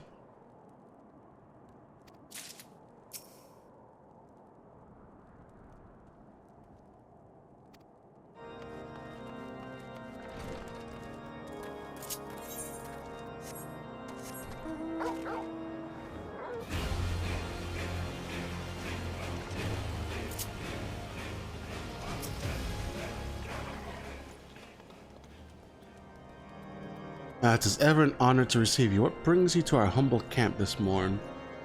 An injured man who was found out in the wilds? Yes, I know the one.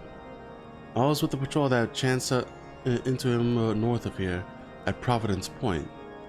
He was unconscious and in a bad way, and we hurriedly bore him back to the camp. After doing what we can for him, we sent him onto the city.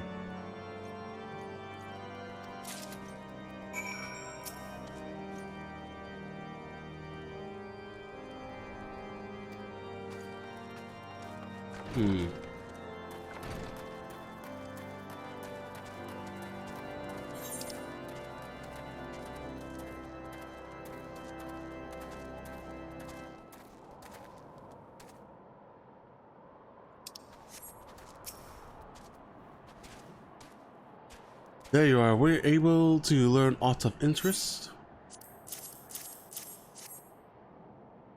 Mysterious man found collapsed after an airship was seen flying low. Yes, the accounts I heard are consistent with yours. I, for one, am curious about the fates of this unknown airship. To that end, I have arranged a pair of black chocobos for us, the more efficiently to scour the area. We shall continue our search to Providence Point, where Raindro is said to have been found.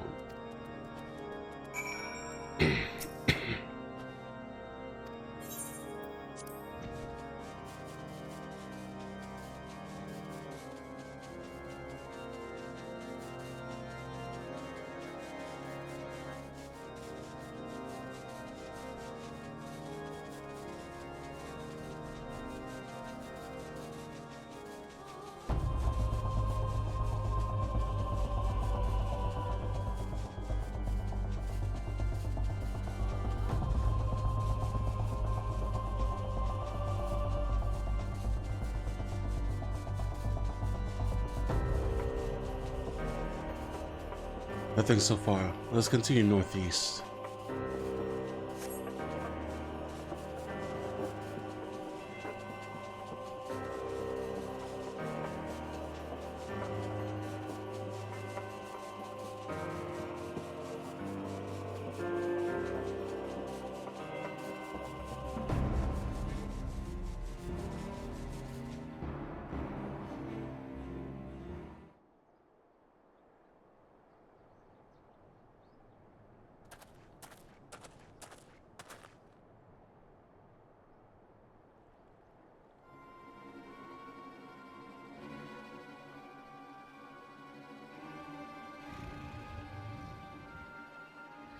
Oh shit.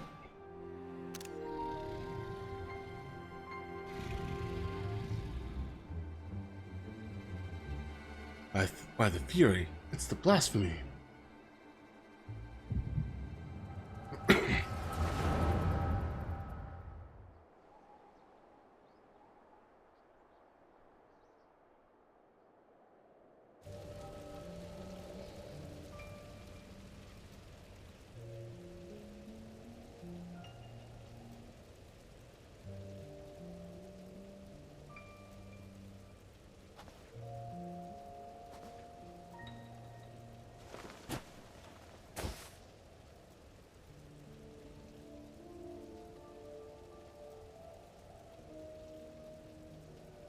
His Eminence must protect His Eminence.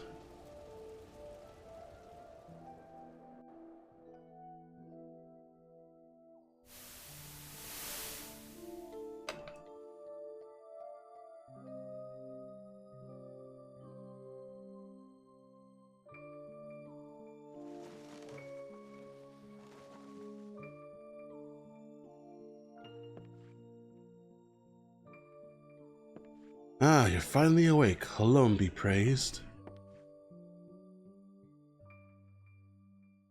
How are you feeling? Strong enough to speak? Can you tell me your name?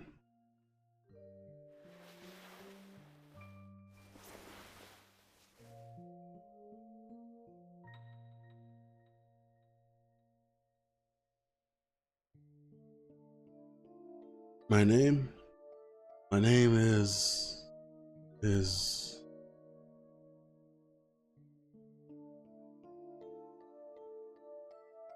Zephyrin? No. Caribert. Was it Velgreen? Osserin? So many names swirling in my mind, and voices that reject them. Is there none they will accept? Are you alright?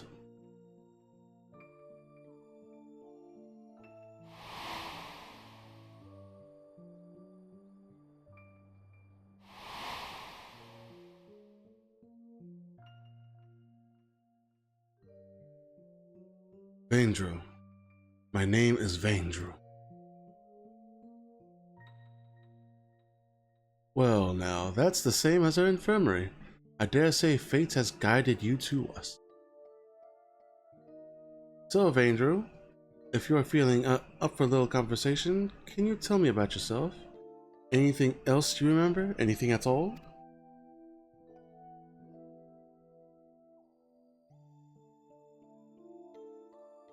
As proud son of House Dismal, nay, a devout servant of Halone, who lives for the rush of battle, the pleasure in inflicting pain, the attentions of maidens, to fight beside my brother in arms. A low-born runt, whose every effort went unrewarded, whose very name disqualified him from ever leading the Temple Knights. But His Eminence raised me up, granted me a place at his side. That day forth, I pledged my sword in his service, pledged my very being, my life to being offered up in defense of his. I am a knight of the Heavens Ward, sworn to protect and serve the Archbishop. Oh, you're a knight? Forgive me that sounded rude, but I had no idea, and while I realize your memories may have been a bit maybe a bit muddled, I'm afraid I must warn you that the Heaven's Ward have not been seen in quite some time, and are presumed dead. And the Archbishop, well, he is most certainly no longer of this world.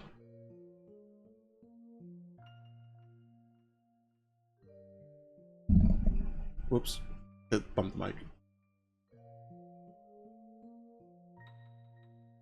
But the important thing is you're safe now, and we'll help you get back on your feet. Speak of which, let me bring you some food and water. You must be absolutely famished.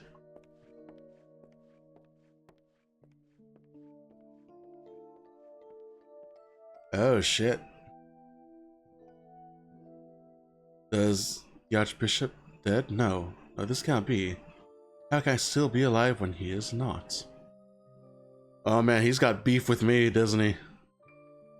I must find him.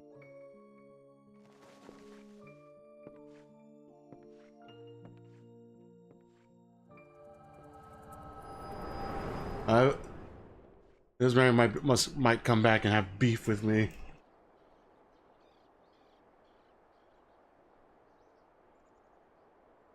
Zach. Seriously, these memories that come at inopportune times. Oh shit.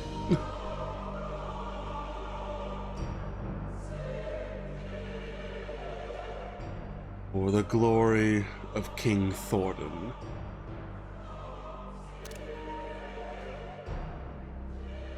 Oh shit.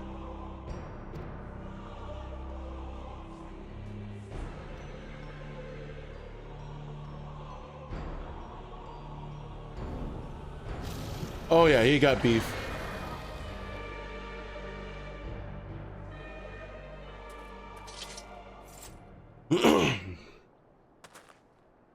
I think. Another vision, I take it.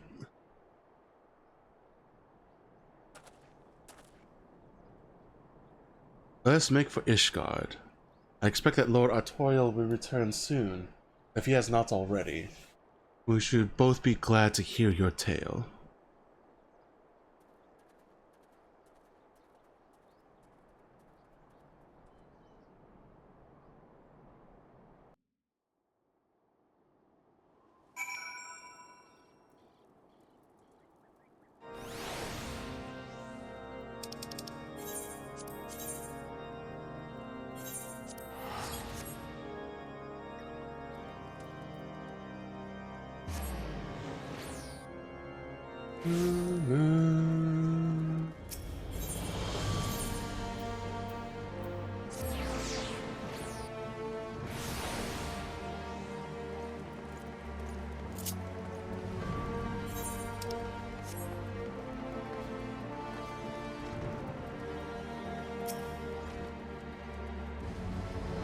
Make sure it's strategy. I'm glad to show you in. Yada yada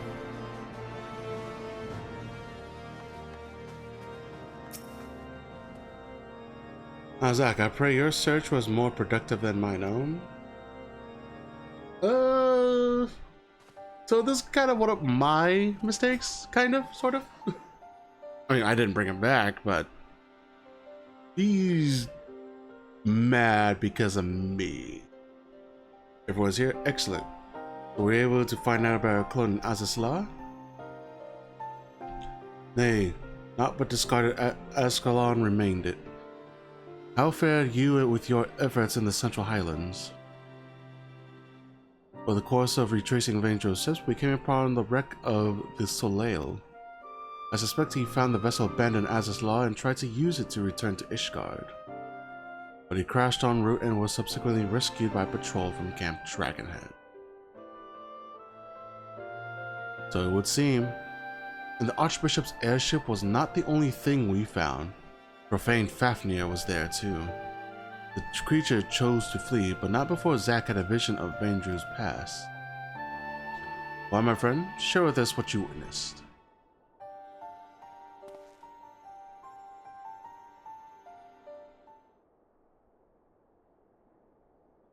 So it's one of the Knights 12, or a clone of him at least.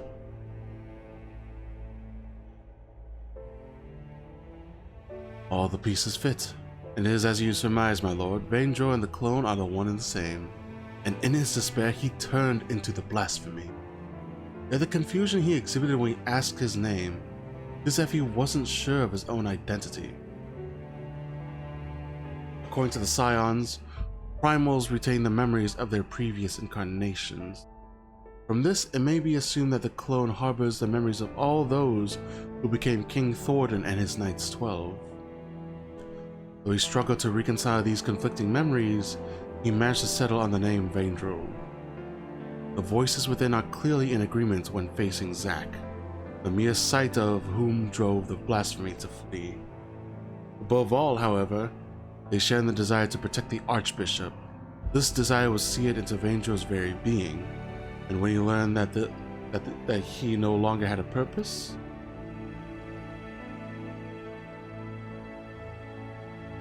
the Heavens Ward took up arms against us and Ishgard. By their hand were we robbed of one of our finest knights and a dear friend.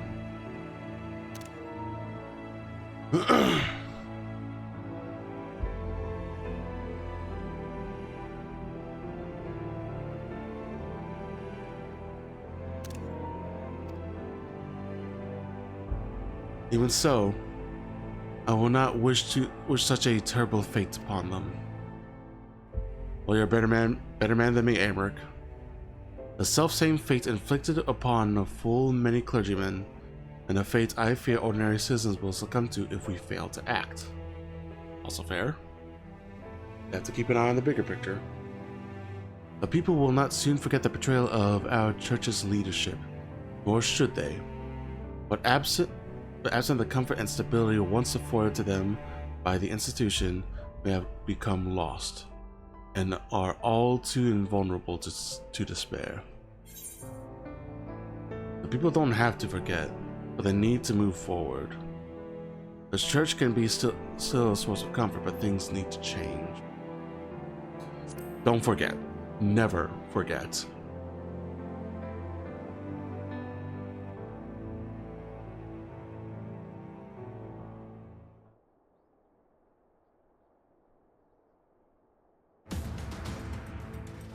Oh, damn, he got the motivation there. I thought as much myself, my friend, but to hear you say it as well, indeed. When the ground upon which we stand crumbles, we must find the strength to move forward, even should it cause us pain to do so. Oratorial. At the next house session, I shall call for an ecumenical council to be held.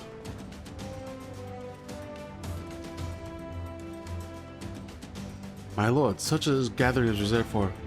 Oh! You intend for the church to codify new doctrine. Since the separation of religion and state, we have refrained from interfering in church affairs. But the church is to remain part of Ishgardian society and continue serving the people, we must reconsider its role and formally address recent revelations. I would call for this council not as the Lord Speaker, but as a humble adherent of the faith. Long had I considered whether such measures were necessary, but lacked the courage to set them in motion. I now have it thanks to you.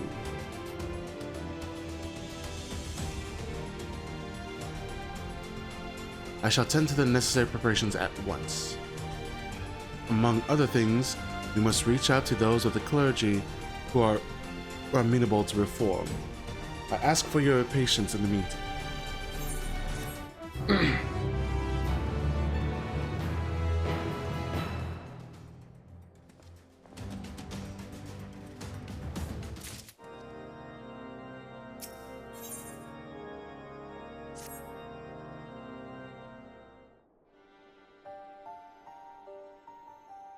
Zack, owing to Lord Aymeric's swift action, I am pleased to say that the Ecumenical Council will soon be held.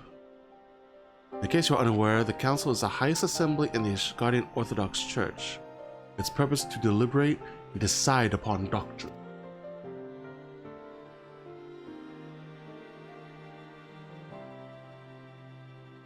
The previous one was no less than 80 years ago. and 4 archbishops have since come and gone. As such, most Ishgardians know little of it save that which they have read in the historical records. Traditionally, the archbishop and members of the synod would meet behind closed doors. In light of Bishop Vartano's fate, however, this time the doors will be thrown open to the public.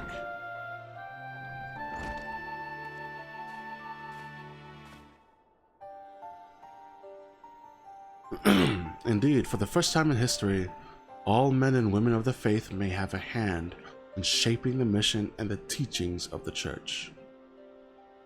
It is my hope that you will also join us in this endeavor. Deacon Clem, allow me to express my gratitude for your efforts in facilitating the council. We appreciate the difficulty of your position. I merely heed my conscience and my faith, my lord. Acting in Bishop Vartano's stead, I shall do all within my power to see that the Church may serve the people once more. Where is the Lord Speaker, if I may ask? He stepped outside for a moment, saying that he wished to gather his thoughts ahead of the council. The hour draws nigh, however.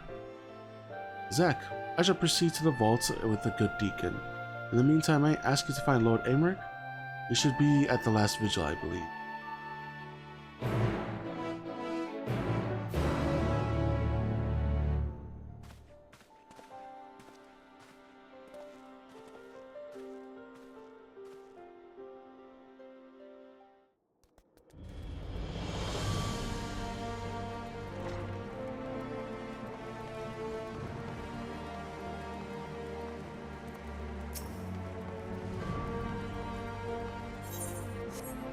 Right.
Why doesn't my nameplate show up when it's like in the fucking trials and shit? Sorry.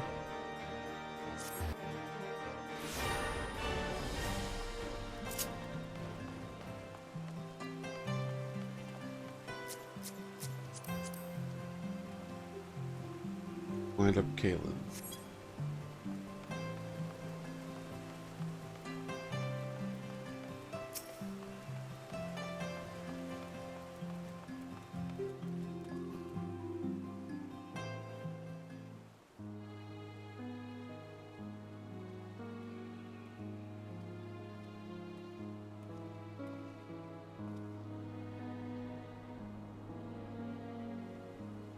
Oh, tis you, my friend. Is it time already? I see. My apologies for making you come and fetch me. I've been thinking, Zach, on the path I've chosen to walk and on those who have been left behind as a consequence of my action.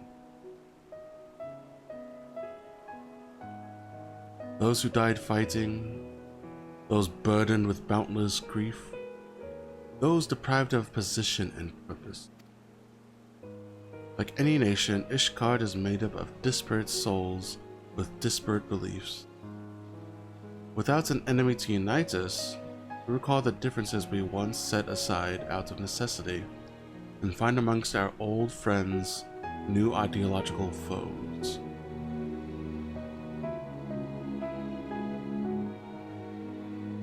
The future I had envisioned, is far more difficult to secure than I ever imagined. And what must I do for our people to live in harmony? For our nation to move forward as one? Such questions I've been pondering. We should begin making our way to the council. Shall we continue our conversation while we walk?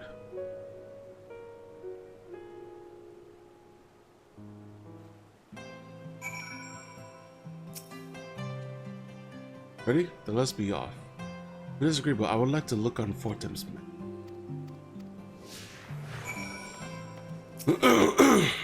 Pardon me. We haven't much time. I'm glad for the opportunity to stroll about the city with you.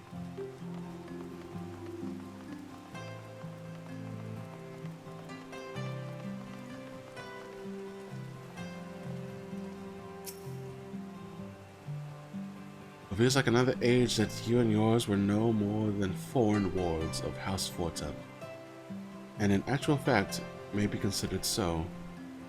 We're coming set in motion a chain of events that brought an end to the Dragon Song War, ushering in a new age of harmony.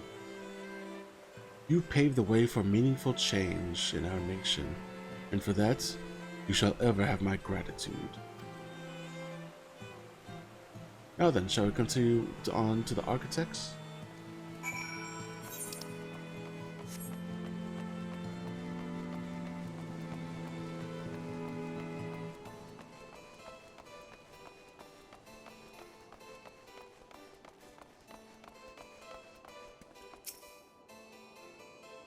King Thornton and his Knights 12, the murderers of Ratotsker. Since the truth of their ancient crime came to light, many have demanded that these images be torn down. Yet though what our founding fathers did was wrong, neither is it right to simply expunge them and their deeds from history. To do so will be to deny our people's parts in what followed for 1,000 years. We have the chance to forge a new future, but we as a nation must decide how we will confront our past. Forgive me, I was lost in thought yet again. Let us join Deacon Clem at the vault.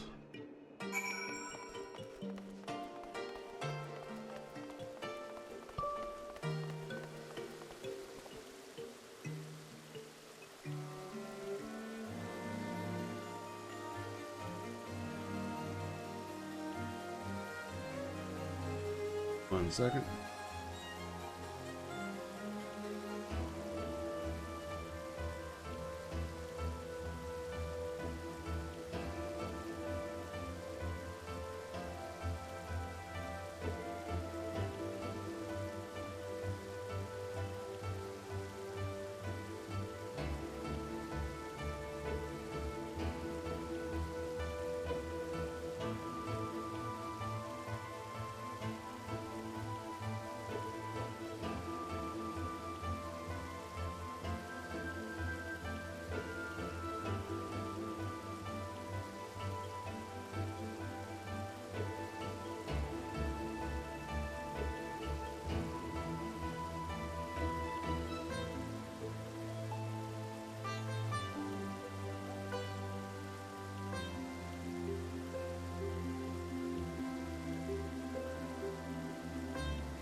Okay, back to it. Na na na na na na. The council is about to convene. Let us take our place in the audience hall.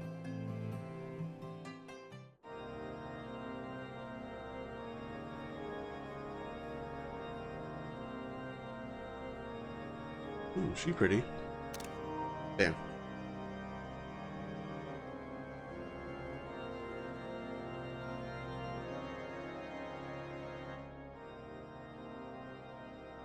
Esteemed members of the clergy and honored adherents of the faith, I thank you all for your attendance.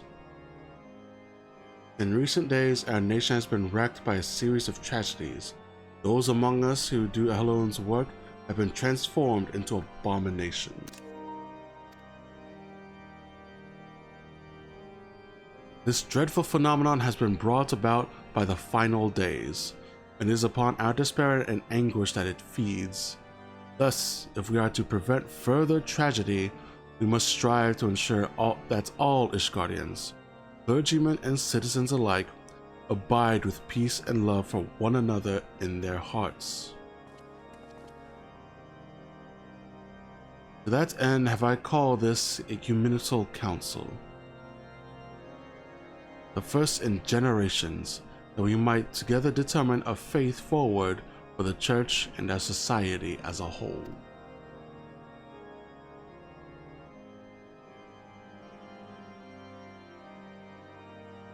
Since antiquity, the Ishgardian Orthodox Church served the people in two respects: as a fury spear to strike at the heart of dragonkind, and as a fury shield to safeguard the souls of men. But now that we are at peace with the Dravanians, the church need no longer serve as the spear, and so we must now reconsider how we might better serve as a shield for our brethren. The hierarchy must be reformed, and for what we need accountability. The upper echelon must be stripped of rank at a minimum.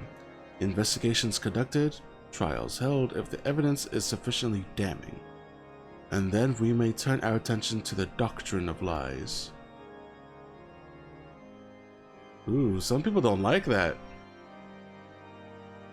As our predecessors did before us, we of the Synod have ever sought to interpret the scriptures to the best of our ability, and thence conveyed Halun's will to the people.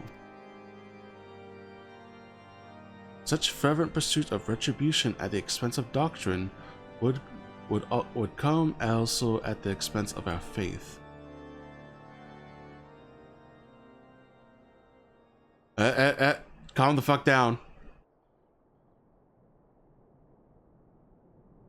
Have we won the war to lose our souls?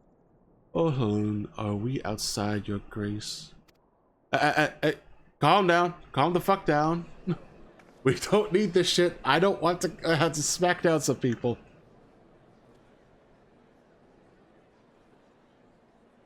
This bodes ill. At this rate, someone might turn.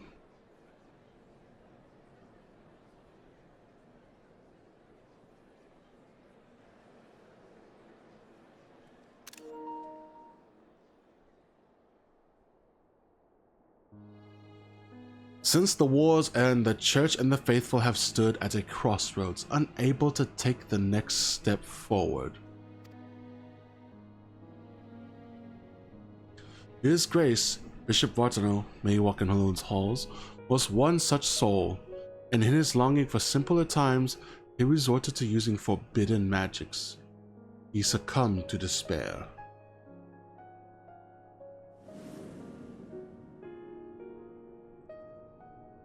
In our minds, we renounce the lies upon which our nation was built, but in our hearts we yearn for the righteousness, misguided though it was, that gave us comfort and purpose for so long.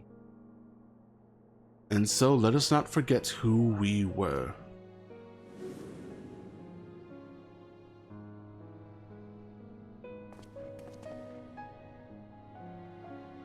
Let us confront the mistakes of the past and learn from them, that we do not repeat the mistakes of our forefathers.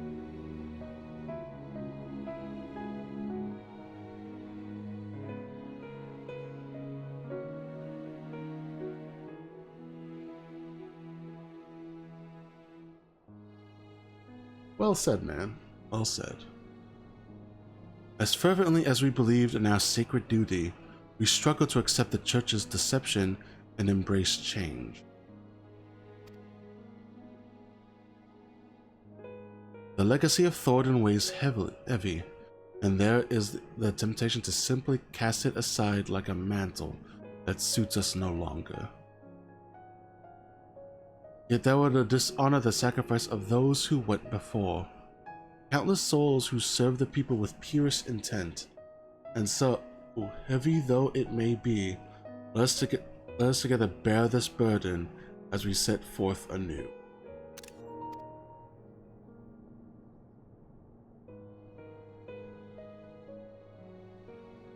Our friend Zack has risked life and limb to reveal the truth to us. The truth that our legends and our scripture were tainted by betrayal, but not wholly corrupted.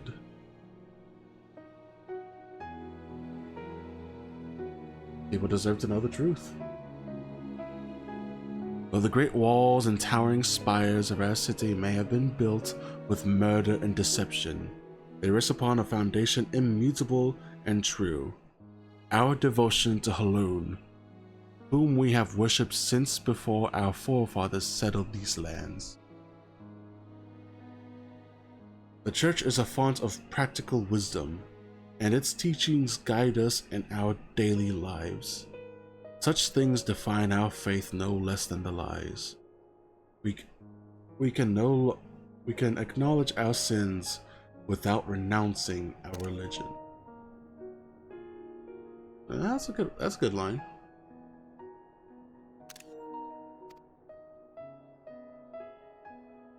Aye, and without rejecting who we are. A comprehensive review of scriptures as well as historical literature will be necessary. Revisions, as appropriate, must be made to ensure that the truth of our past is preserved for future generations.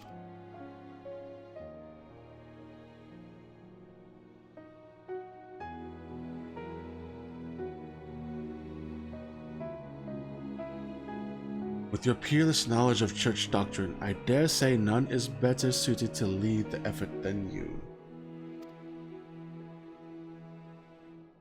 I also expect that many eyes will be required to pore over all the tome.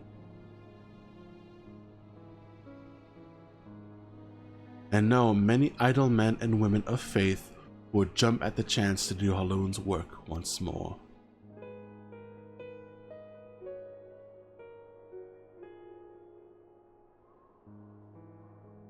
That day so very long ago had no answer to my father's words, but it seems that people had it within them all along.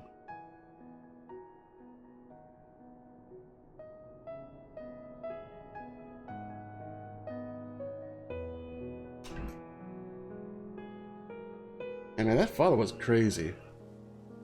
Looks like the people can change. I like that. What's this? Oh, shouts for another free company dance club thing. With this, the church and the people have taken their first step towards a brighter future. 'Tis well Lord Amric interjected when he did.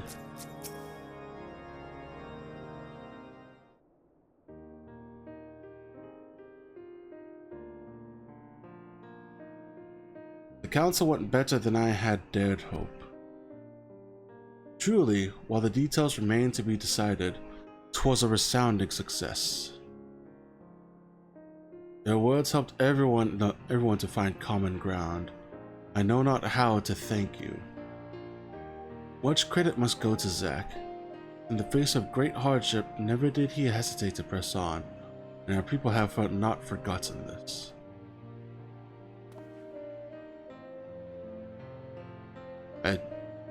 I'm just here doing the thing. Indeed. Well do I remember the days you flew into Ishgard upon a dragon's back. In making the impossible, you inspired us all. In you we glimpsed the fury, a vision of courage in the face of uncertainty. Looking to your example, we shall endeavor to bring about change to the church, for the future of all Ishgardians. There will, of course, still be souls who struggle to rise above the mire of despair, but my fellows and I shall be there to take their hand in faith and love. For what is faith if not salvation?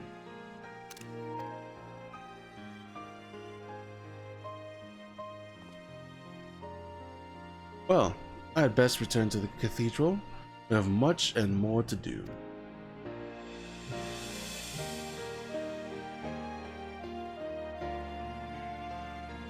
Ah, but ere I forget, I have tracked down that which you requested. Some repairs will be necessary, but it will be seen to with all haste.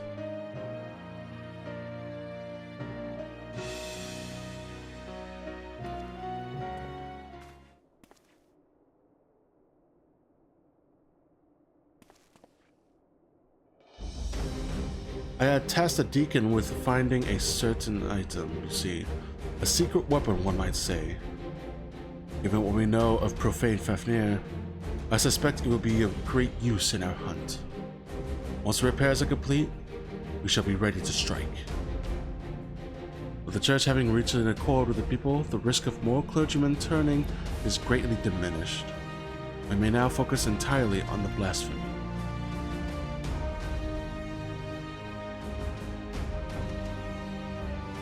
This time we free Vandrew from his torment. Rest while you can, Zack, for I dare say the coming battle will demand the best of us.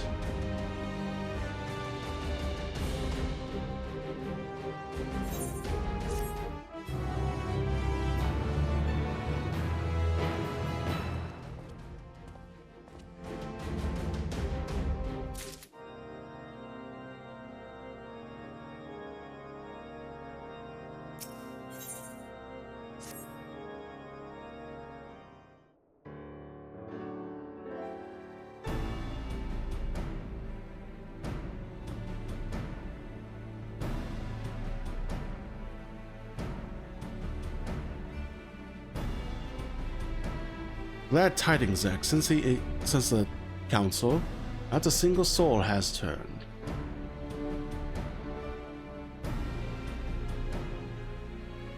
Safe in that knowledge, we need only think of how to hunt down the blasphemy.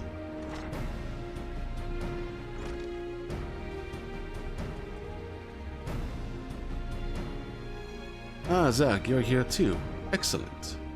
I am pleased to say that the secret weapon is ready. We may now look to dealing with profane Fafnir.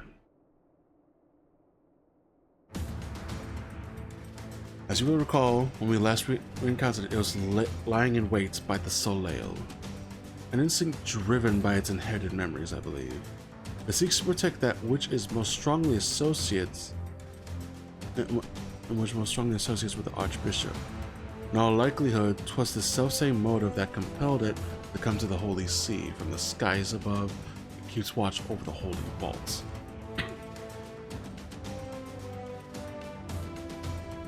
When next it descends, we shall exploit this instinct by using the secret weapon, What am I saying? We shall exploit this instinct by using the secret weapon to lure it to the chant. What exactly is the secret weapon? It is none other than the Fury's Grace, the holy crozier of the Archbishop. Suspecting the Bishop Watson had retrieved it from Aziz's law, I had Deacon Clem serve search his private quarters. My suspicion proved correct. With the crozier in hand, I shall make an irresistible bait for profane Fafnir. Crozier? I'm confused. Although there's unconscionable risk, there's no telling how the blasphemy will react. Indeed, but we can be confident that I will command this undivided attention, thus ensuring that no more of our citizens are placed in harm's way. The Heaven's wards are the Archbishop's shields, and the Temple's knights are the people's. As the leader of the Order, the risk is mine to bear. Amric is such a fucking awesome leader, man. Looking out for his people. Bravo!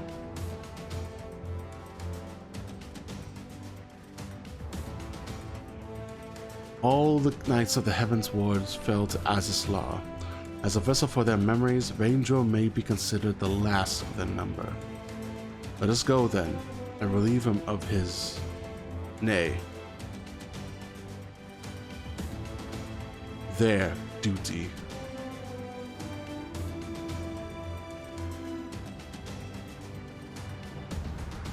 Let us see to our preparations and proceed to the vault. We finish this once and for all.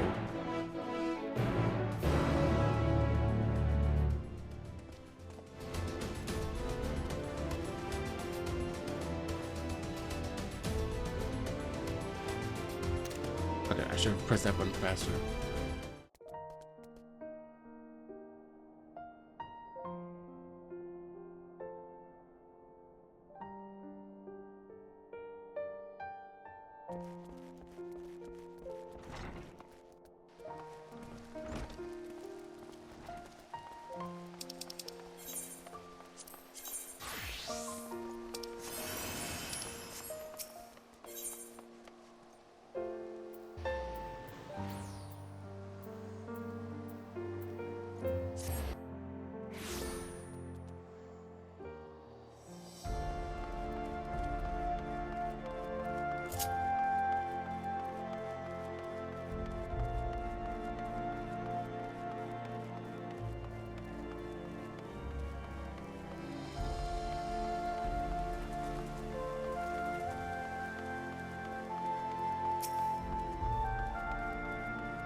When the battle begins, Lord Amric and I will draw the Blasphemous attacks.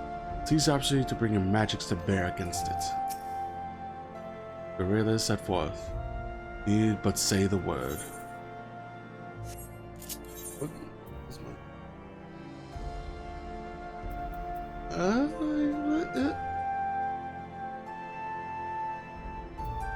I think there's like good enough gear.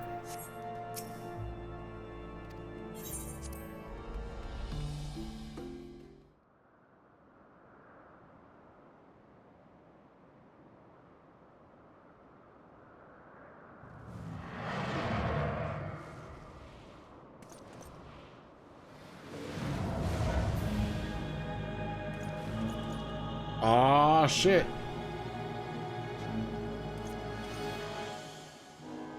The peace is come. Now is our chance.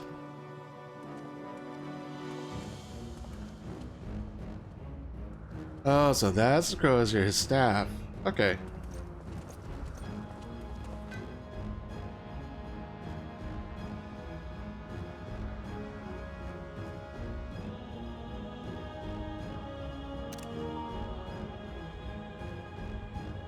Make ready.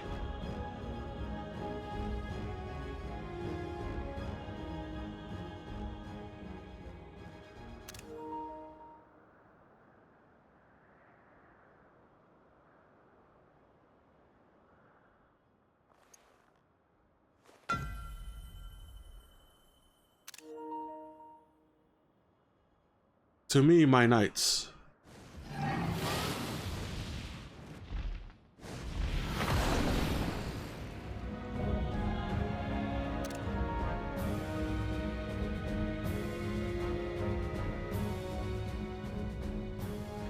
For the glory of King Thordan.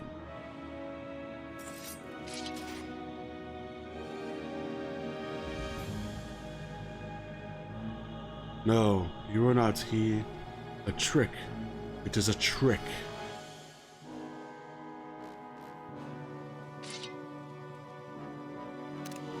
What you gonna do about it? Forgive me, Sir Vaingro, but for the sake of all the Guardians, we must strike you down.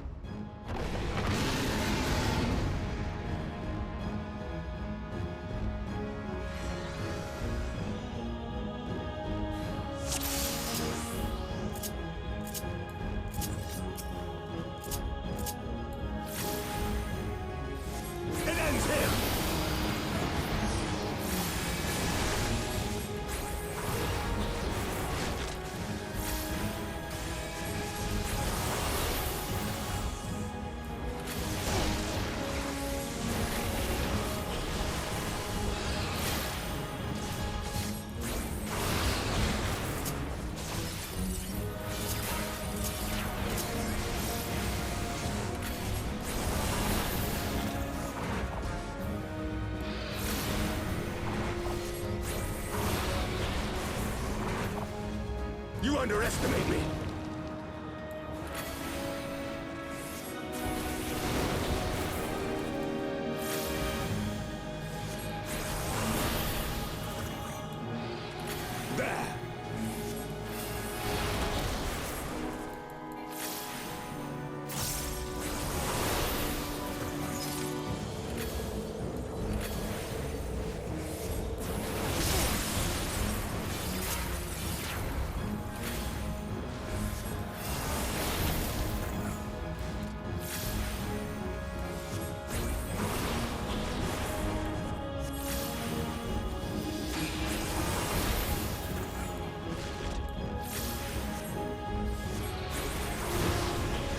Underestimate me!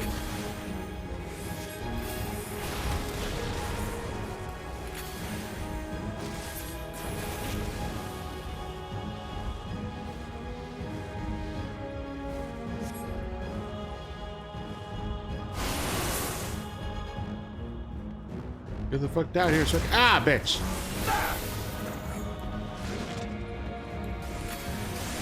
So I was like, get the fuck down here so I can hit you. I was like, okay, let's go.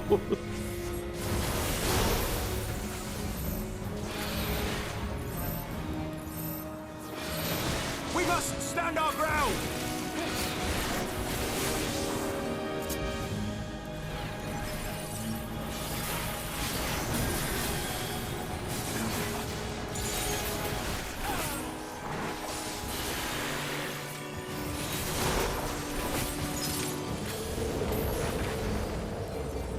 You underestimate me.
I will not falter!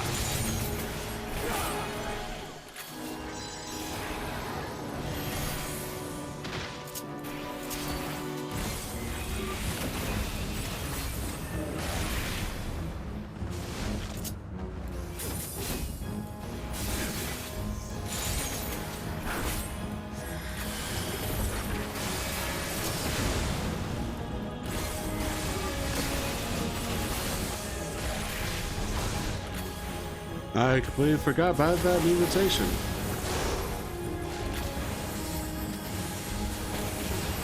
Oh shit.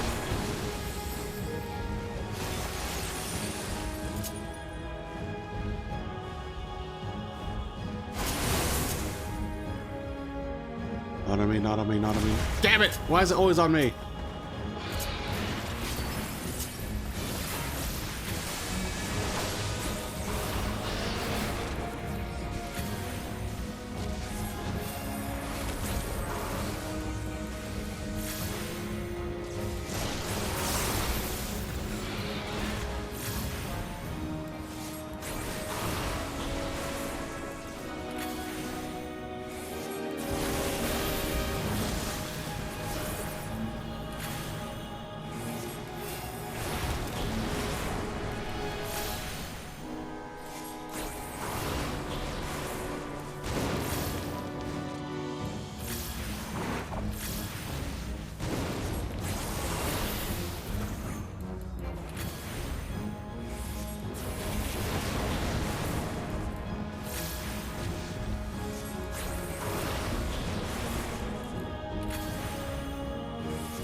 Damn it.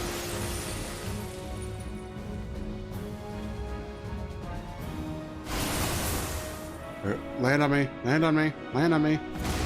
Thank you. This knight does not yield!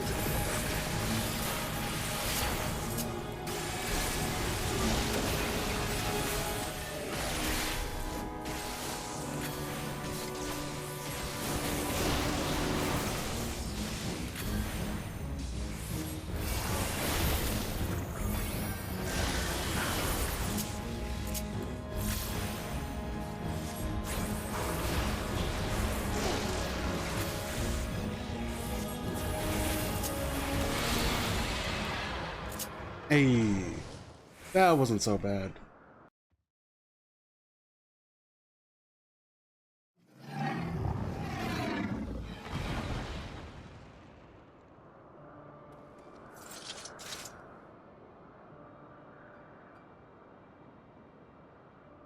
Finally, it is over.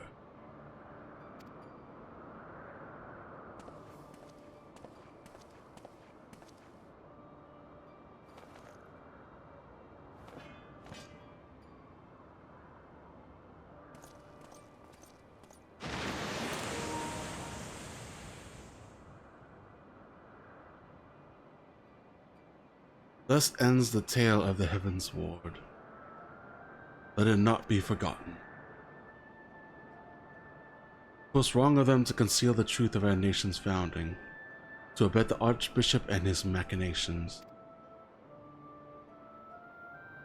Yet in peering into their hearts, one thing became clear. They too had succumbed to primal manipulation. They too were victims. Flawed men, aye, and not without sin. British Guardians brave and true, as we all aspire to be. Having triumphed in the battle of ideals, I have a responsibility to all our people. Their hopes and dreams, their sorrow and suffering are mine to bear, and bear them I shall.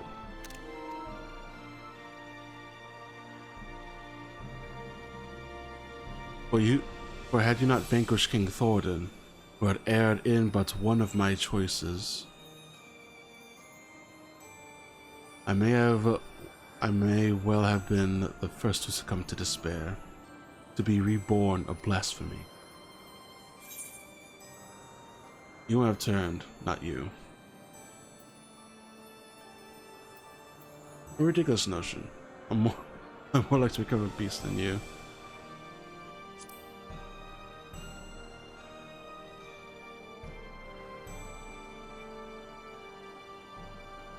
Thank you, my friend, for having such confidence in me. Oh shit, why did that fuck me up a little bit? Oh fuck.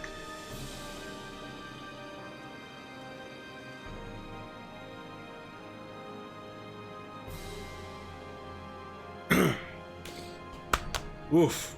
Calm down. My apologies. It was not my intent to wax sentimental. Our work here is done. Let's return to the congregation.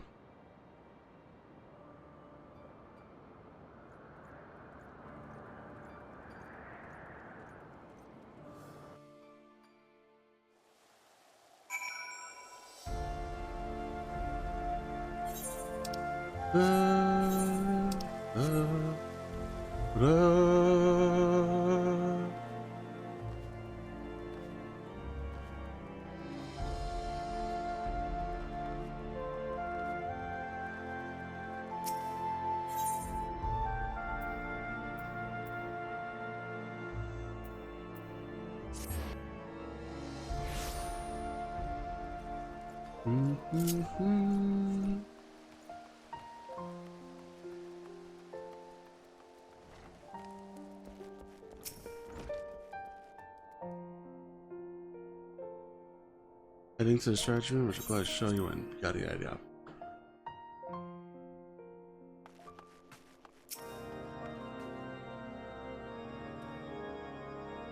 I heard here as soon as I learned of your victory. Some few words I would say, but I can wait until Lord Artorial and Deacon Clem have spoken theirs. That permit me to offer my gratitude for helping us to overcome not only the blasphemy, but the despair in which spawned it.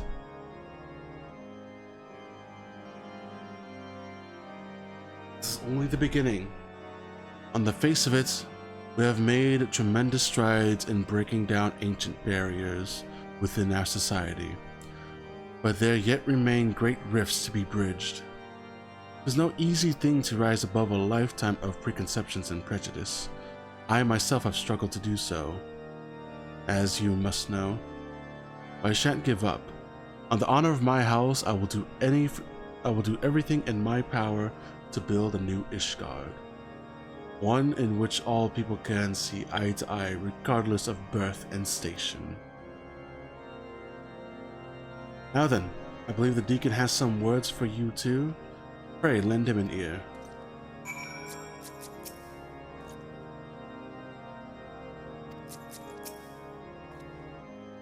My Lord Zack, may I say how glad I am that you are safe and well.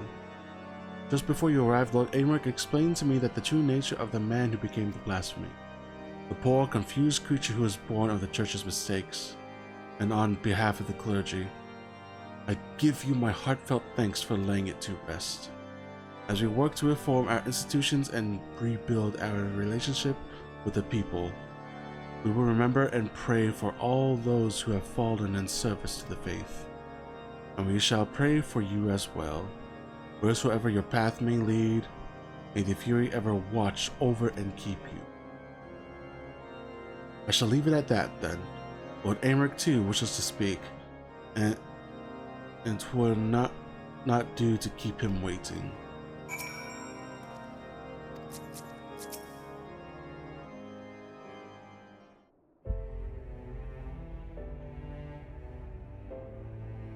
Zack, Lord Artorial, I thank you for the vital roles you played in ridding us of profane Fafnir.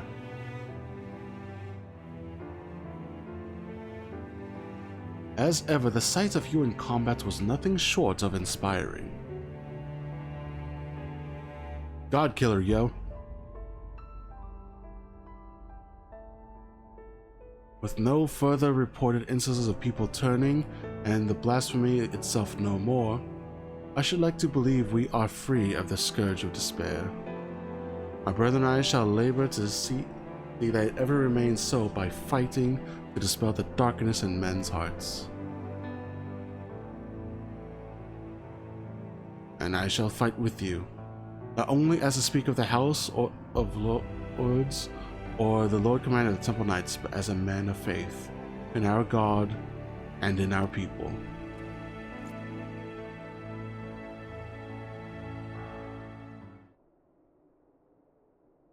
Together, let us strive to fill our nation with hope.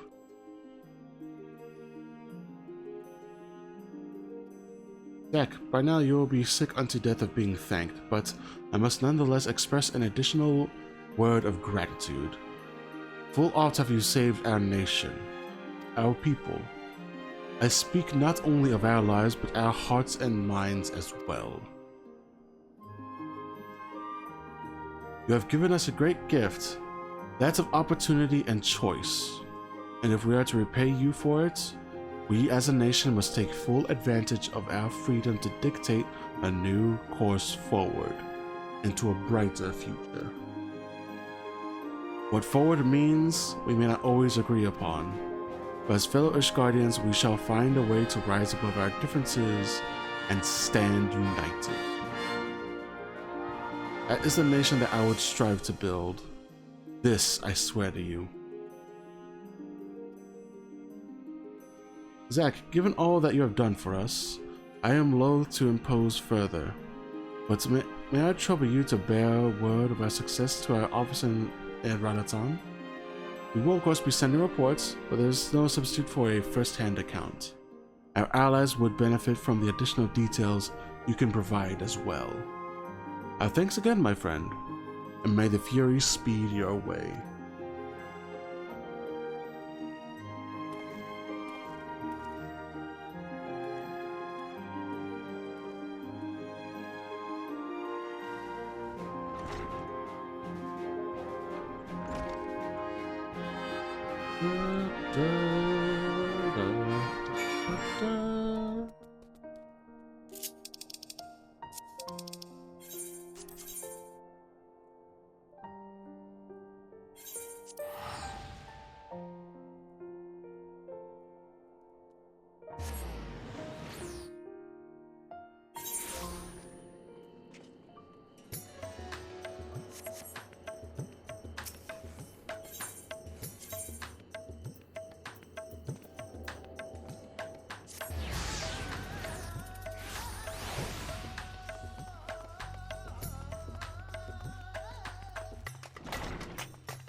Ah, my lord Zack.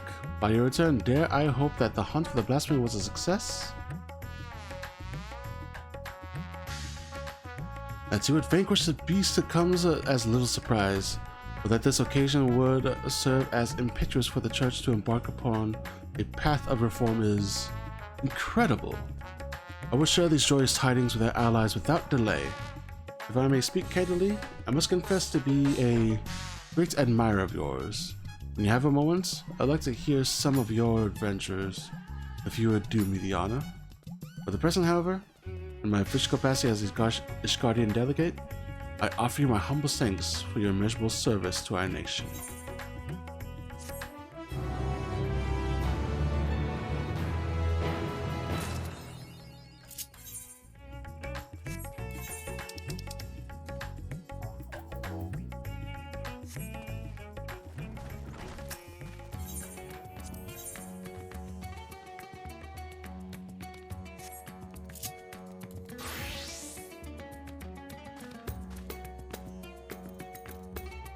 I should probably change that one.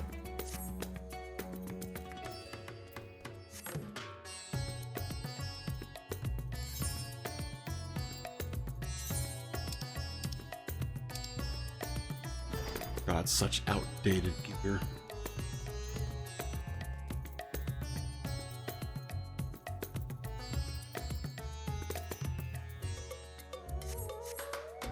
You know what? Can I get the gear?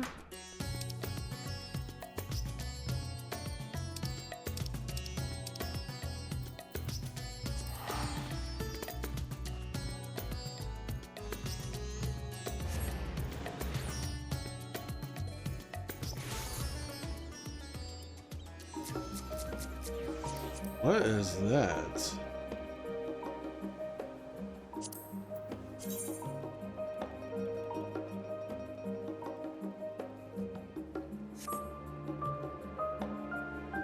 Deathbringer Ultima. I don't remember that.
Not bad glamour.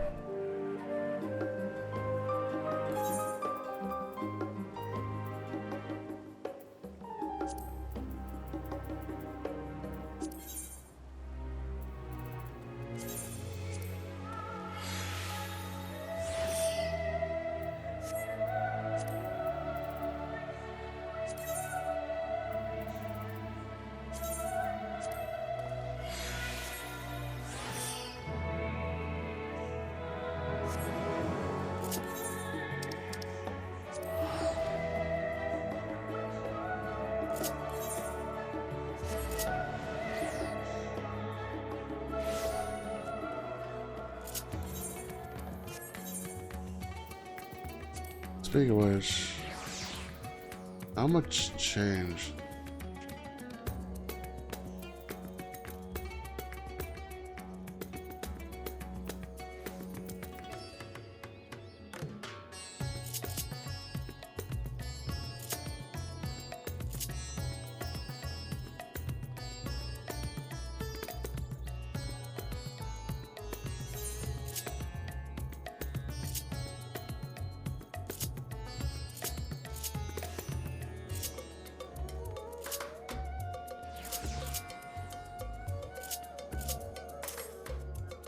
Oh shit.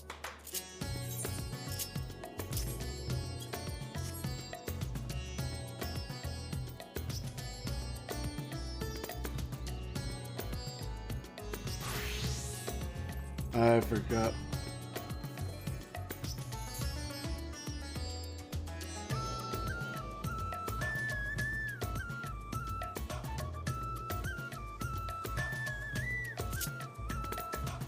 It wasn't that. Fuck, what was it that I put that there?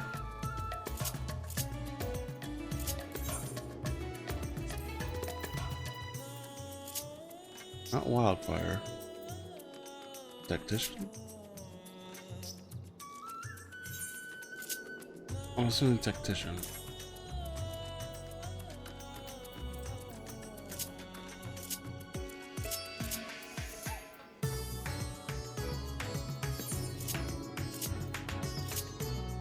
Dismantle. Why is dismantle such a high one? Jesus.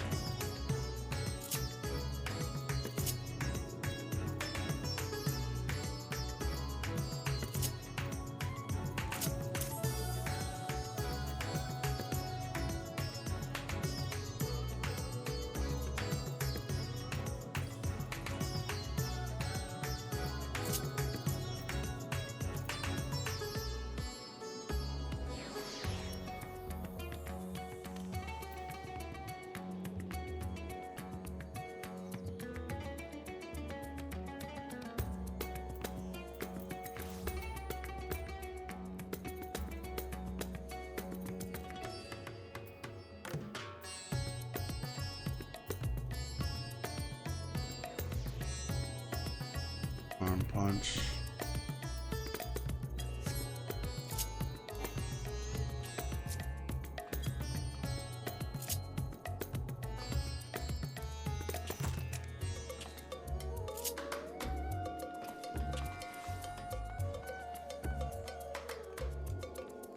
That doesn't look half bad.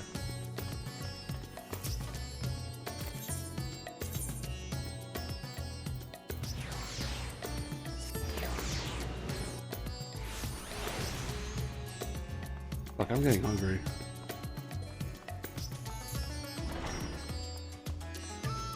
You know, this is probably a good spot to stop for now, because I need to cook some food. I am hungry as fuck right now.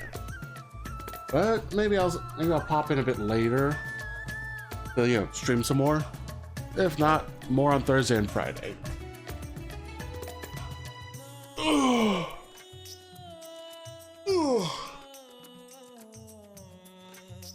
Well, if you're watching, thank you for watching. I'll upload the VODs onto my YouTube channel, and hopefully get time to edit to more smaller size clips for the main YouTube. You can follow me on YouTube, Twitch, and Twitter. I have a Facebook, still debating on deleting it or not. Maybe I'll make a TikTok, I don't know. My friends are saying, hey, get a TikTok. And I'm still not sure. Anyways, thanks for watching. I'll see you guys next time.